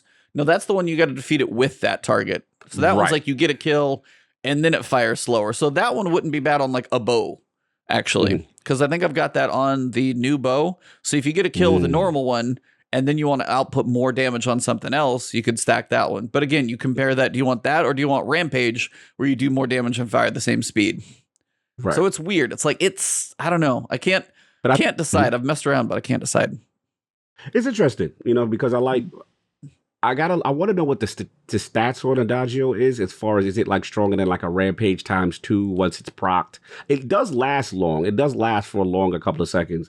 And Harmony, I'm starting to love, because once you get Vex, bro, you throw Vex in and you have that kinetic shot I was telling you about. I got one with the Harmony. So I just get a Vex kill, switch, and off the switch, it already is ramped up in Harmony with the extra damage. And it was pretty nice. It was pretty nice. So I'm actually starting to get into those little perks. But I gotta mess around with the one y'all talk about, Headstone. I haven't really. I think I got the piece. I think it was only on the Peace Bond sidearm, and I didn't get Headstone on it, so I haven't been able to even try it. Yeah, I got it on it. I just got. Yeah, I don't think I have any guns that have it. I've been wanting to try it. Yeah, GK Bowles in chat was basically saying if you use it with your fragment, you'll get like stasis energy back. So like it's refreshing your grenades pretty constantly. So it's like more of a synergy thing, I think, when it comes to Headstone, break the crystals, that type of stuff. Yep. I think it's more about the synergy of other stuff. I'll get my stasis build going. Thank you, guys. But yeah, looks pretty cool. Yeah, you of all people. The Warlocks are in a good position. Seriously. Mm-hmm. Yeah, with Shay behind it for sure. Oh, you've had Headstone on the, what is it, the Velpicula, the hand cannon? Apparently it can roll. I just haven't had it drop yet at all, so. What it can roll with. Someday I'll get to try it. But yeah, that is tomorrow. So, I mean, we actually get to experience this new version. We're going to see what this is. Next week's going to be a very interesting chat. Also, next week we have Tassie on. So, between if we get any interesting story beats, we get an exotic, and we've got the trials debate. You can take your fire team chat debate, and now you can have the encore. I got Tassie on my side. Chat is finished. He's on the wrong side of history, and not all these non-PvP mains telling me what trials should be. Get out of here. That's all I have to say. I love it. I love it. It's gonna be fun. It's gonna be fun. But yeah, it's like it's kind of a light week. We hashed on so much the last 2 weeks. We had 6 hours worth of podcasts the 2 previous weeks. Sure did. So it was like I was honestly gonna say at this point, like, we've got trials coming up, cover the 7 years of Destiny, kind of cover the showcase. I don't honestly have a huge ton of stuff. What do you guys have anything you wanted to discuss that I may have mentioned? Well, with trials, I did. We got obviously the changing, obviously the rounds from the win rounds to the challenges, which is big, right? Yep. Each round is going to start with fresh special ammo. We got that, and then there was a little tidbit. Obviously, we got the paid expansion part. Oh yeah, what's this? All right, we got the restricted camera, so no sword peeking stuff, right? But then it says restricted and load screen hint to trials, elimination, and showdown. I was like, what the hell is that? You caught that line? Is it talking about like the load in screen? Are they getting rid of it? Yeah, it was a weird. I just want to maybe I read it incorrectly. Where is it at? Because I'm actually all right. So crossplay towards the final bullet added points. Third person camera, restricted tooltip, and load screen hint to trials, elimination. Oh, maybe the load screen says that you're restricted in third person, so it actually tells you in game, because not everybody reads the articles. So then it might say, hey, third person things are restricted, like sword ammo. You have to have ammo to be third person, and then emotes, obviously. It might just flat out say it. Right. So that might be what it says, just to give you an update, because some people might just jump into trials or elimination or showdown and not be aware of the changes. I think that might be a thing. Yeah. So and, that's I kind of missed. I didn't catch that. Now the thing I got for Trav obviously was I saw Fallout tweet was in reference to the crossplay requirement. It must be enabled, right? So the reason why I had it because I did have my experience with some PvP this week, just getting ready. Shout out to my boy Hans Gretel. He's on Ireland Podcast Clan, but on the PC side. So now we've been playing more. So I was jumping in some crossplay matches with him, right? And I will say the level was different because now I'm in the PC pool, right? So because remember when you PC guy plays with an Xbox guy, I am now in the PC pool. And I noticed when the matches were going, I was looking, I was the only one that had Xbox logo next to the Steam logo. Oh yeah, you got dragged into hell, buddy. Woo, boy, it was spicy. It was spicy. I was fighting for my life. I was fighting for my life, but it was interesting on that level. So I wanted to get your thoughts, obviously, with the enabling of it. Just clearly going to affect anybody who plays with a PC guy. Stadia guys, they play with console guys, correct? Yes, correct. Console. Correct. Okay, all 5 of you. So it'll be interesting to see what's up. But yeah, man, just how did you feel about that trial? Like now that the crossplay is enabled to participate in trials. Yeah. I hope so. My reading of that was that crossplay has to be enabled, as in you have to have like set up your Bungie account and all that stuff. It won't let you in if you're still on the old way of doing things. Not that you have to be playing with the same pool of people who are playing on PC. Yeah, that was my reading of it. That's- And yeah, I hope I'm right, because if you crossplay has to be enabled between everyone, then we're gonna have some problems, because I specifically do not play Trials on PC because of cheaters, even though I could play it with a controller. So yeah, I think it's fine. Yeah, if crossplay has to be enabled, I don't think. I mean, it sounds like their old way of doing matchmaking is basically dying off. Like they're at a certain point, you're not going to be able to not have a Bungie name and all that stuff. Yeah. So this doesn't seem like it's that big of a. But if I'm misreading it and they're saying that I have to play with PC players, then it's a huge deal, and I hate it. No. I was like, I think all they're basically saying is probably just when you log in for the first time, you got to make your Bungie name. They already described crossplay as like console is the big console pool. PC is there. If you pair with anyone on PC, you're going to the PC pool. You have left console space. I think that's pretty much it. So mostly, I think it's just going to be as they kind of describe crossplay as working as it is already.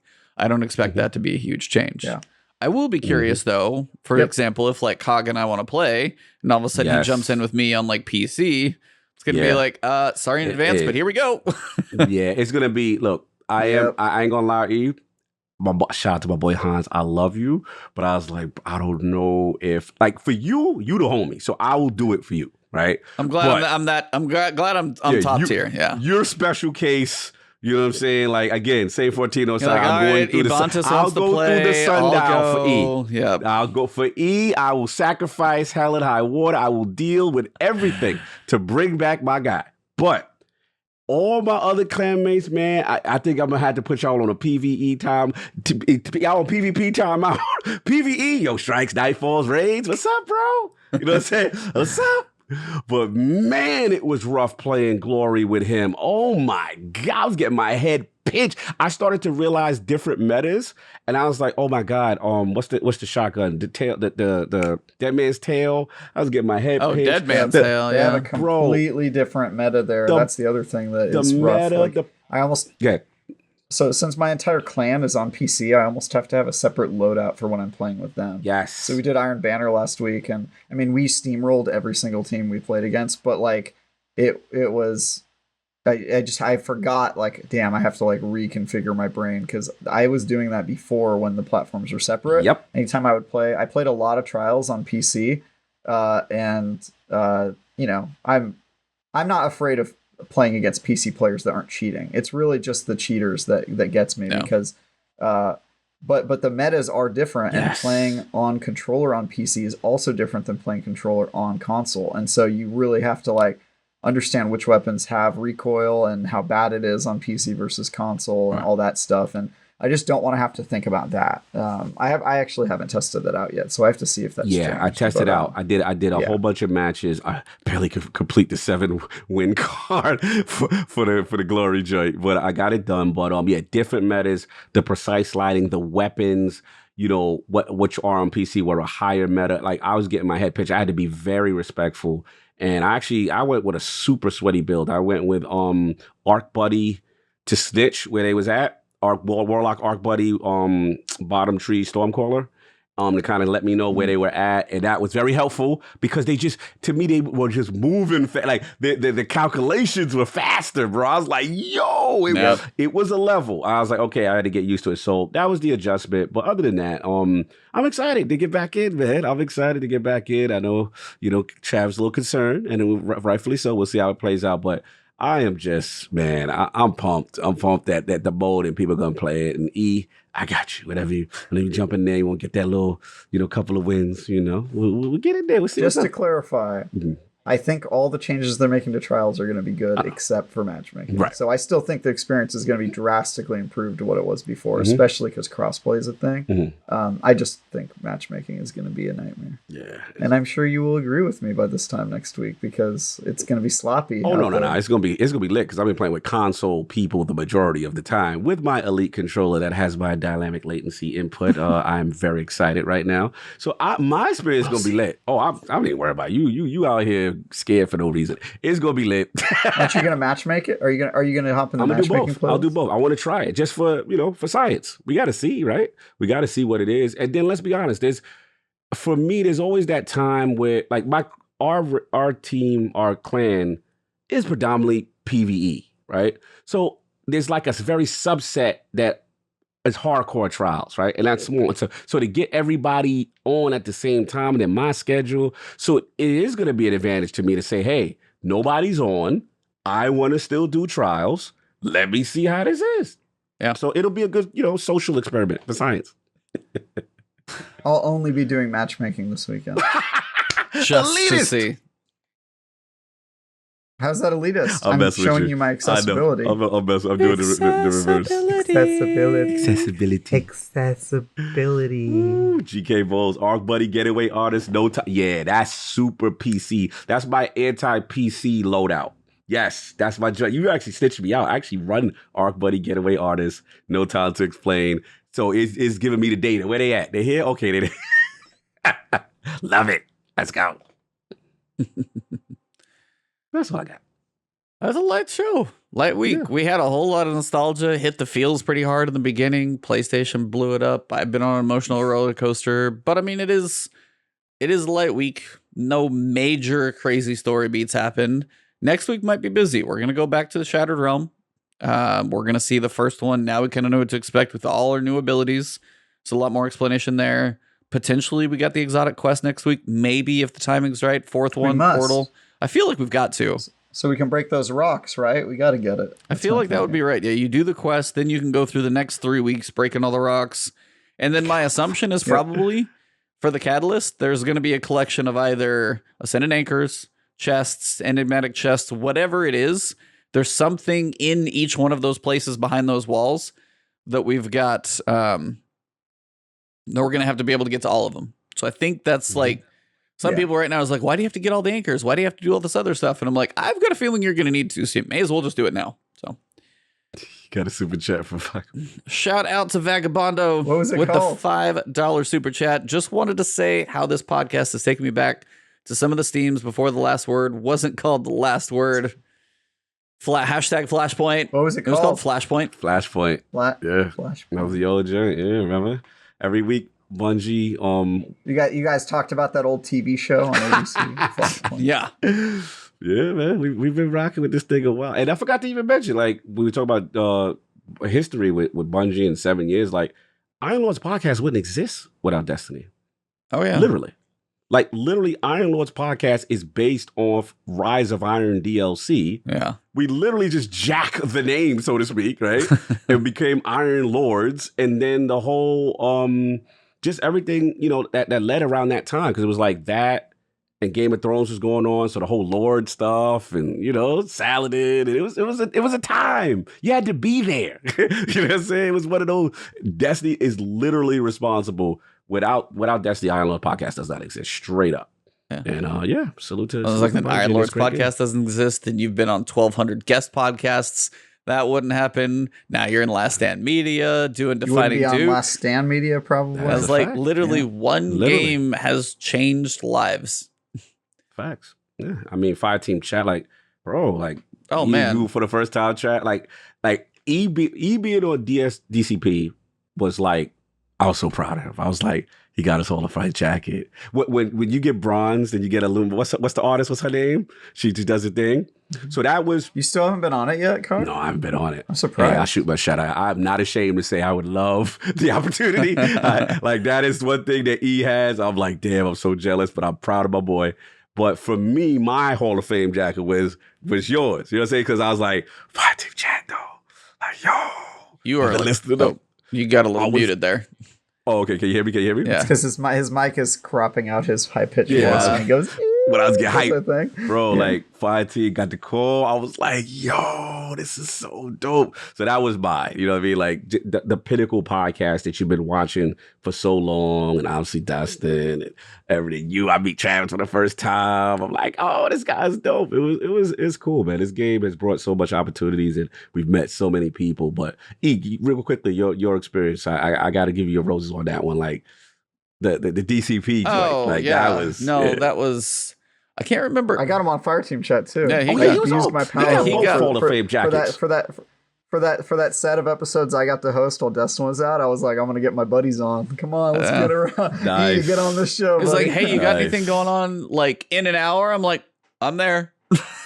it was short Nice. notice or whatever. And I was like, it's fine with me. I'll take the spot. So it was you, me, and Tassie, right? And I was like, well, this is like half a crew I've seen before.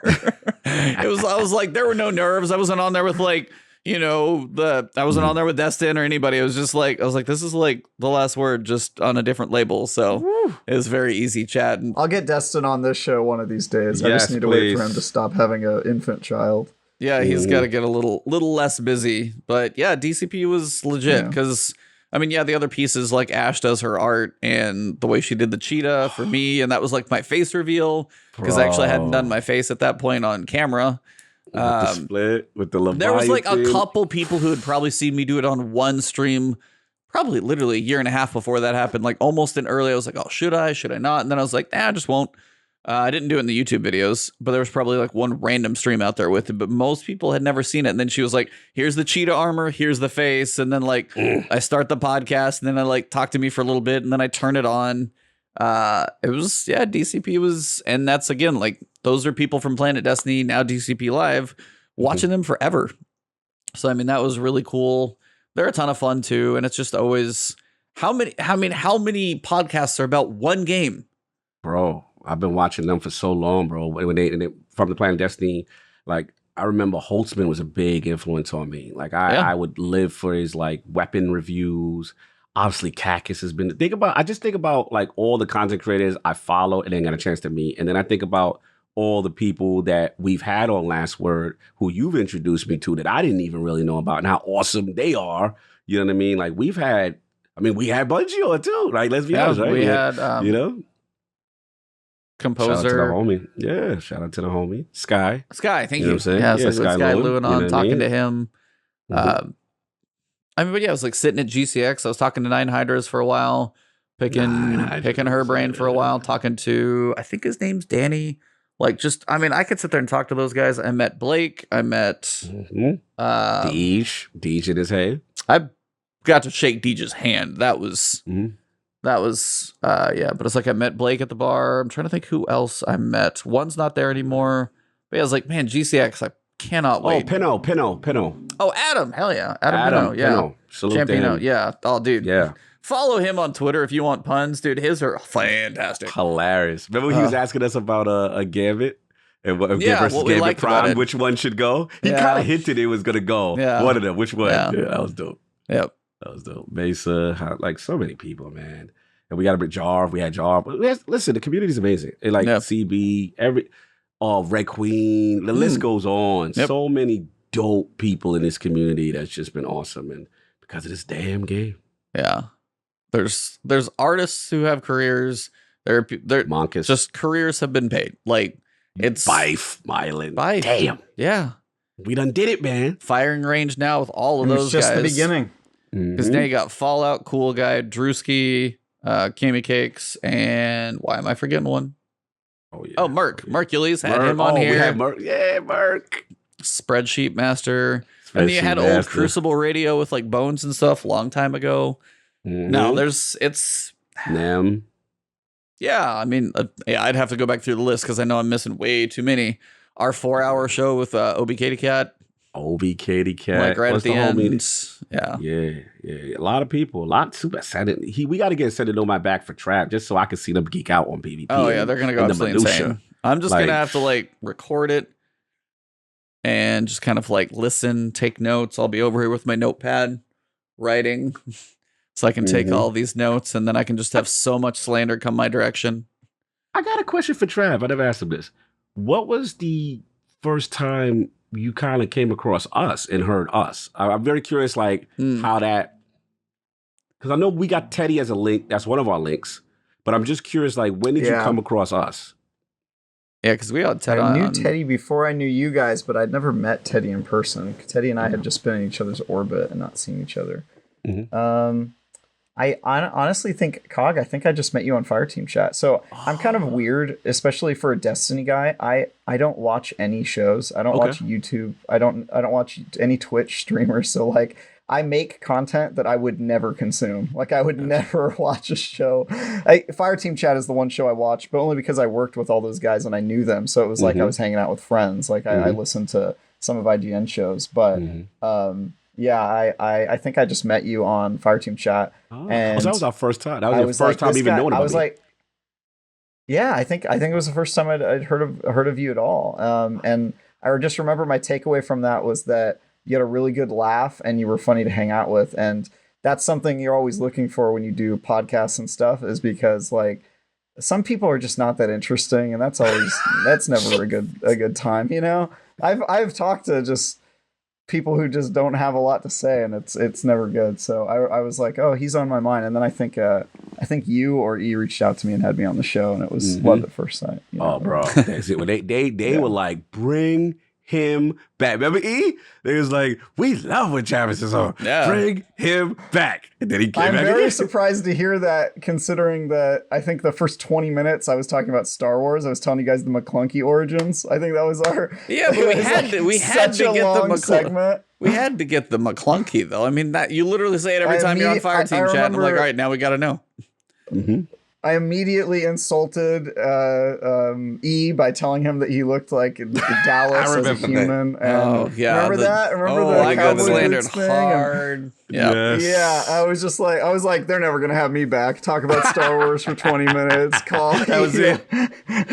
a Dallas. Yeah, that was just. I was like, yeah, they're never gonna have me back. But yeah, works out. I like hanging out with you guys. Obviously, I give you guys like 3 hours of my time every week. So. Appreciate you, brother. Yeah, you fit in. You fit in, and it's cool to see us grow. And sky's the limit. We still got more things to do. I still love doing this, and yeah, man, I'm excited. Destiny, Witch Queen, peak stuff coming. We're gonna have more talks, debates. One of the funnest moments I've had E was I always like when we have our fights. Oh, when you and I get into it, yeah, it was like the big one. Yeah, when it was. I don't think I've been here for one of those. I really want to see the last fight. big one was sunsetting. That was the biggest one we've had, probably. We're really mad at each other. Well, and he hated me because I joked about it the week before Luke Smith dropped the bomb that it was coming. The week before on the podcast, I was like, you know, because like, you know, sunsetting, rolling stuff out, like getting rid of some things. He's like, oh, that's a horrible idea. Bam. He's like, can you not talk to Luke Smith, please? For the love of God, don't get rid of my stuff. He was so mad. It was like, yo, Trav, it felt like everything I still think it was a good idea. No, I'm over it now. Yeah. But I'm saying it was just funny looking back at it in retrospect because of how opposed I was. And it felt like every suggestion E made, the following TWAB, it would be in there. And I'm like, I can't stand him right now. They're listening to his foolishness and it's driving me crazy. Yeah. So it was just this funny knockdown, drag out. And like those are the moments, man. Those New are the Rat moments. says, remember Picky Food. I'm like, that's daily for me. That hasn't changed. When we roasted him on his condiments. I need to roast him on that more. That's unfathomable to me, but hilarious. Can't wait, man. E3, please cancel. I would like to go to GCX. Yeah, you guys are going to be like, all right, let's watch him order his burger. Yep, because I want to I want to go back to the Leviathan Hotel. Have our That thing is massive, yeah. Bro, it's massive. Yeah, Rosenschigel Creek Leviathan Hotel. It is like you've got all the rooms, you've got like 6 restaurants still indoors. Pool connected outside, still keep walking, connects to giant convention hall, and it's all indoors and connected, which is pretty much the only way to do that for Tampa because it's sweaty as hell. But I was just like, yep. Yeah. I still got that video where we did it live with the bad lighting on the on like the porch of the patio, of the pool, with the palm trees in the back. It was bad audio, bad sound. Yeah, it's pretty terrible. Yeah, it was our first though. It was hot. Yeah. Love at first sight, man. We got it. Another podcast. And Trav, I'm ready. It's gonna be late. This is my favorite episode of the show. Yeah, it feels the friend game. Got the just a rom-com with a third guy just watching it happen. That's this episode. This episode is called The Last Word, The Third Wheel. No doubt. That's Man, right. on that note, we are right at about 2 hours and we have definitely been in our feels bag probably about as much as we need to be. So at this point, we can work on wrapping this thing up. Travis, you got anything you can talk about or anything you're working on? I know you just dropped some stuff for World War Z, but Yeah. I did just drop some stuff, but I'm already working on my next review. I am reviewing a game called I Am Fish. It is from the makers of I Am Bread. This time, instead of bread that you are a fish instead. It is an insane game made by insane people, and I'm really enjoying it so far. And yeah, other than that, you can find me on Twitter. I do a show on Sunday mornings called Bitcast now with Ains and some old guy whose name I forget. Shout out to D. Roger. I'm just kidding. His name's Dan. I just hate him. And yeah. And to you, E, I would just like to say congratulations on stepping into the next part of your life, and never forget the time-proven words of the stranger: all ends are beginnings. Deep. Fair enough. Some depth. Okay. Remember that? Mm-hmm. Ending credit and last cutscene of Vanilla D1 campaign. Vanilla D1. Mm-hmm. Classic. Man, way back in the feels there. This is the nostalgia episode, so I guess it makes sense. It really is. Yeah. What about you, Cog? We got how many podcasts do I need to find you in the next week that are going to be? Well, I guess it would depend on if you were subscribed to Last Stand Media's Patreon, how many more you'd have. But overall, how many do I get to watch you on this week? 4. So yeah, we got obviously Defining Duke that just went live. We recorded yesterday. It should be up now. Where Mr. Matty plays. Amazing content creator, some fun. We talked about actually finally got a chance to meet him in real life. Obviously based on the Last Stand Media event that we just did, which was awesome. Yeah, good show. Check that out if you want what's going on, the latest in Xbox and stuff like that. And then I got a chance to cast with the mayor of Butler, PA, my man Ben Smith. We did a great 12-minute spoiler cast. If you're interested, very polarizing game. I got to check that out at some point. Yeah, very interesting, and the creativity of the game is interesting, and what you discover is very controversial. So check that out. That's Defining Duke Ultimate. And then obviously ILP returns this Sunday. Fresh new time, 11 a.m. Eastern. I'll get it in before the football. The Lord's bend the knee to the 49ers and the rest of the NFL. Oh, is that really the reason? That's hilarious. Yeah. Oh, he changes the time for football, yeah. Cognito and I are also from nowhere near each other and both 49er fans and not even remotely near that state. I was like, oh, he's a 49er fan? Yeah, we're both 49er fans, Wait, which is... You guys are both 49er fans? Yes. So am I. I live here. So. Let's go. I'm about to buy a 3-person emote from Bungie. I mean, of course I'm a 49ers fan. I live, you are. San Francisco, so yeah. Let's go. That's ridiculous. But I mean, you grew up what? You grew up towards like LA though, right? Mm-hmm. No, I was born in Oakland. I grew up in the Bay Area. So okay. You could have been a Raiders fan. That was all I'm saying. Could have been Raiders. I went to Raiders games as a kid, but I was like, nah. I always associated more with the San Francisco team. Yeah. That's hilarious. Nice. Yeah, big time. I went to I've been to Candlestick before as well. I've been to the old Candlestick before Santa Clara. That doesn't exist anymore. Yeah. I was before that was there. Man, we'll talk 49 stories for sure. But that's dope. Now it's even a better ball. Oh, it was meant to be. It was Travis is no wonder it was a perfect fit. Now it's been cemented. Wonder. Now we gotta get the Greedo with the tie. The Greedo with the tie. I know we're about to wrap up the podcast, but now I have to know how you guys are 49ers fans. Like, how did that happen? I moved all over the place, but when I kind of came of the age of being aware of like getting into football, I lived in Sacramento. So I lived in Sacramento. There's no team there, so closest one to me, and it was literally during Jerry Rice, Joe Montana, Steve Young. It was that trio going on when I got into football. I'm like, well, of course. And then I moved to Texas, and literally, like, the Cowboys always met the 49ers in the NFC Championship. So if you're a 49ers fan at all, you can't be a Cowboys fan typically because those are going to go against each other. So I moved here, and I was like, screw it, I'm staying a 49ers fan. And I stuck all the way through living in like 4th through 12th grade in Dallas. And nope, still not going to be a Cowboys fan. So yeah, I've been as long as I know. Yeah, similar. Good man. Yeah, mine was different. It was that in sports, the only New York team, my first team of all was the Mets, right?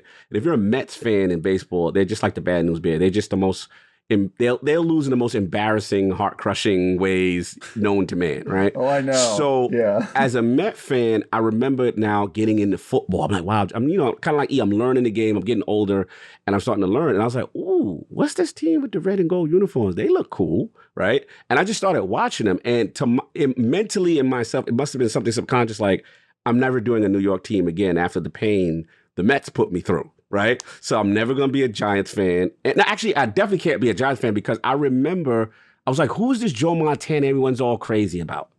And then I watched Giants versus Niners in a playoff game, and Lawrence Taylor knocked out Joe Montana in the game, and they won. And I was hurt. I was like, oh no, they knocked out the guy that I came to see. I don't like so I didn't like the Giants. The Jets are just, to me, the Mets in football form. Yeah. So I was just like, I cannot be. I've already got the Mets. I don't need your evilness, karma. And that was that. And then so surprisingly, even though I'm a Niners fan, most people assume I'm like hardcore Joe. I'm actually a Steve Young fan because when I started watching and becoming knowledgeable, Steve Young took over. I'm like, why does everybody hate him? This guy's amazing. Yeah. Like left-handed, could scramble. I was like, this guy's like amazing. Like, I get it. So I was the Niner fan that defended Steve Young. But he never won. He'll never beat Joe Montana. So 94 will forever be the magical year for me because the guy that had the monkey on his back that no one said could ever compare wins that Super Bowl. I followed that team all the way through from the very beginning. So yeah. And I stay loyal. I just was like, I'm not, even during the bad years, the Alex Smith years, all the terrible coaches, Singletary, all of them. They've been bad for a while. And then we've had a couple good years more recently, like with Harbaugh and like a little bit. Yeah, we got to the Super Bowl like twice in the past decade or whatever. Yeah, but before there was 20 years of like kind of garbage for a bit. Yeah, of pain. Yeah, of pain. So I still loyal. Good for you guys for sticking around. I don't really have a choice. So I got to go to the new one though. I haven't been to what's it, Santa Clara? You should. Yeah, I got to. When you guys come stay here, we'll go together. We'll have to figure out a. See if there's a Fast 10 49ers football game, weekend crazy, fast, all that together in one. And then we'll be like, all right, that's enough nerding out. Yep. No, facts. But yeah, I got to do it. I've actually never been to an NFL game, though. Yeah. Oh, wow. Oh, it's. I was like, Yeah, it makes other sports look really like, well, except for hockey, but it makes other sports look mild. Yeah. Hockey's probably the best in person. Basketball, for me. It's good. Yeah, well, I went to KU. That's true. And for Jayhawks, like, it started there. So it's like in Allen Fieldhouse, like, that was kind of a magical experience. But yeah, never been to an NFL game. I wanted to go when the Cowboys played the 49ers here. But that was like, it was going to be $250 for nosebleed corner seats. I'm like, it's still better at home. And I don't care as much about the Cowboys. But yeah, if I can go to Santa Clara, that'll be more worth it. We got to plan something. At least if we do the San Fran trip, we'll try to plan it around a game and visit Travis at the same time. Yeah. And IGN offices. That'll be dope. Yeah. They'll make a whole thing of it, right? Yeah. No doubt. So we got to wait till COVID's all done because, Exactly. Demonetized. Exactly. Sorry about that, guys. Nah, you good. But look, Sunday at 11 a.m. I went off on a crazy tangent. New Rad's laughing. Yeah, so 11 a.m. because of football and all that good stuff. And of course, the last word, man. We back Thursdays. I love the time. It allows me to do a lot of other things. And I love the fact that we get to TWAB right on time. And it's exciting and it's new and the thoughts are fresh. But what do you got going on, sir? I had to bring up one more when it came to arguments because I saw it in the chat and I forgot about it. The Hawk Moon argument. Oh, man, we went in on that one so hard. Hawk Moon was you even had Forte against me. He came through. I know. We had Forte on the podcast for that one, I'm pretty sure. So no, the Hawk Moon argument was hilarious too. Fierce. I remember that. Yeah, I forgot. Good one. Good. Yeah, those are both good. Ones over the years. We had some fun ones. Yeah. We love this damn game. For me, I don't have to wake up at 4:30 in the morning anymore. So my world's going to be a little different. You guys will see more content, more streams. Basically, I'm going to be online a lot. So you guys will find me a lot. As you guys know, shout out to Advanced GG keeping me running at all weird hours of the day. Of course. One day I'm going to get a shaker in Travis's hand. Not yet, but one day I've got a plan. I've got a plan for that one. So I'll let you guys know when that one comes through. But for now, it's like I'm this full time for the moment. So if you guys want to support me, want to find me, you guys know where to do that any and all ways possible. But for me, yeah, I'll be busy and trying to figure out the rest of this stuff going on. But for this week, this has been a hell of a fun episode. Cog and I definitely took this one over a little bit. Travis just got to have his ears filled with nostalgia and history of the podcast. And, Osiris and Saint 14 got to think about the days past. Yes, that's right. Well, chat, you guys have been fantastic. Thank you guys so very much. All of you guys showing up on YouTube. It's slowly seeing more and more you guys trickle in. So thank you guys. But for this episode 165, next week we have Tassie on. Should be a fun one if we get an exotic quest and everything else. Who knows? The Trials review. Stay tuned for Travis. He's going to have his notes. I guarantee he's going to have some thoughts. You guys have been fantastic. So thank you guys making this an awesome end to my weird emotional roller coaster of a day. But for these two gentlemen, please follow them, find them, support them. Just go hit refresh on the World War Z Aftermath IGN site. Yep. Give them 6 million views on that one page. Spam.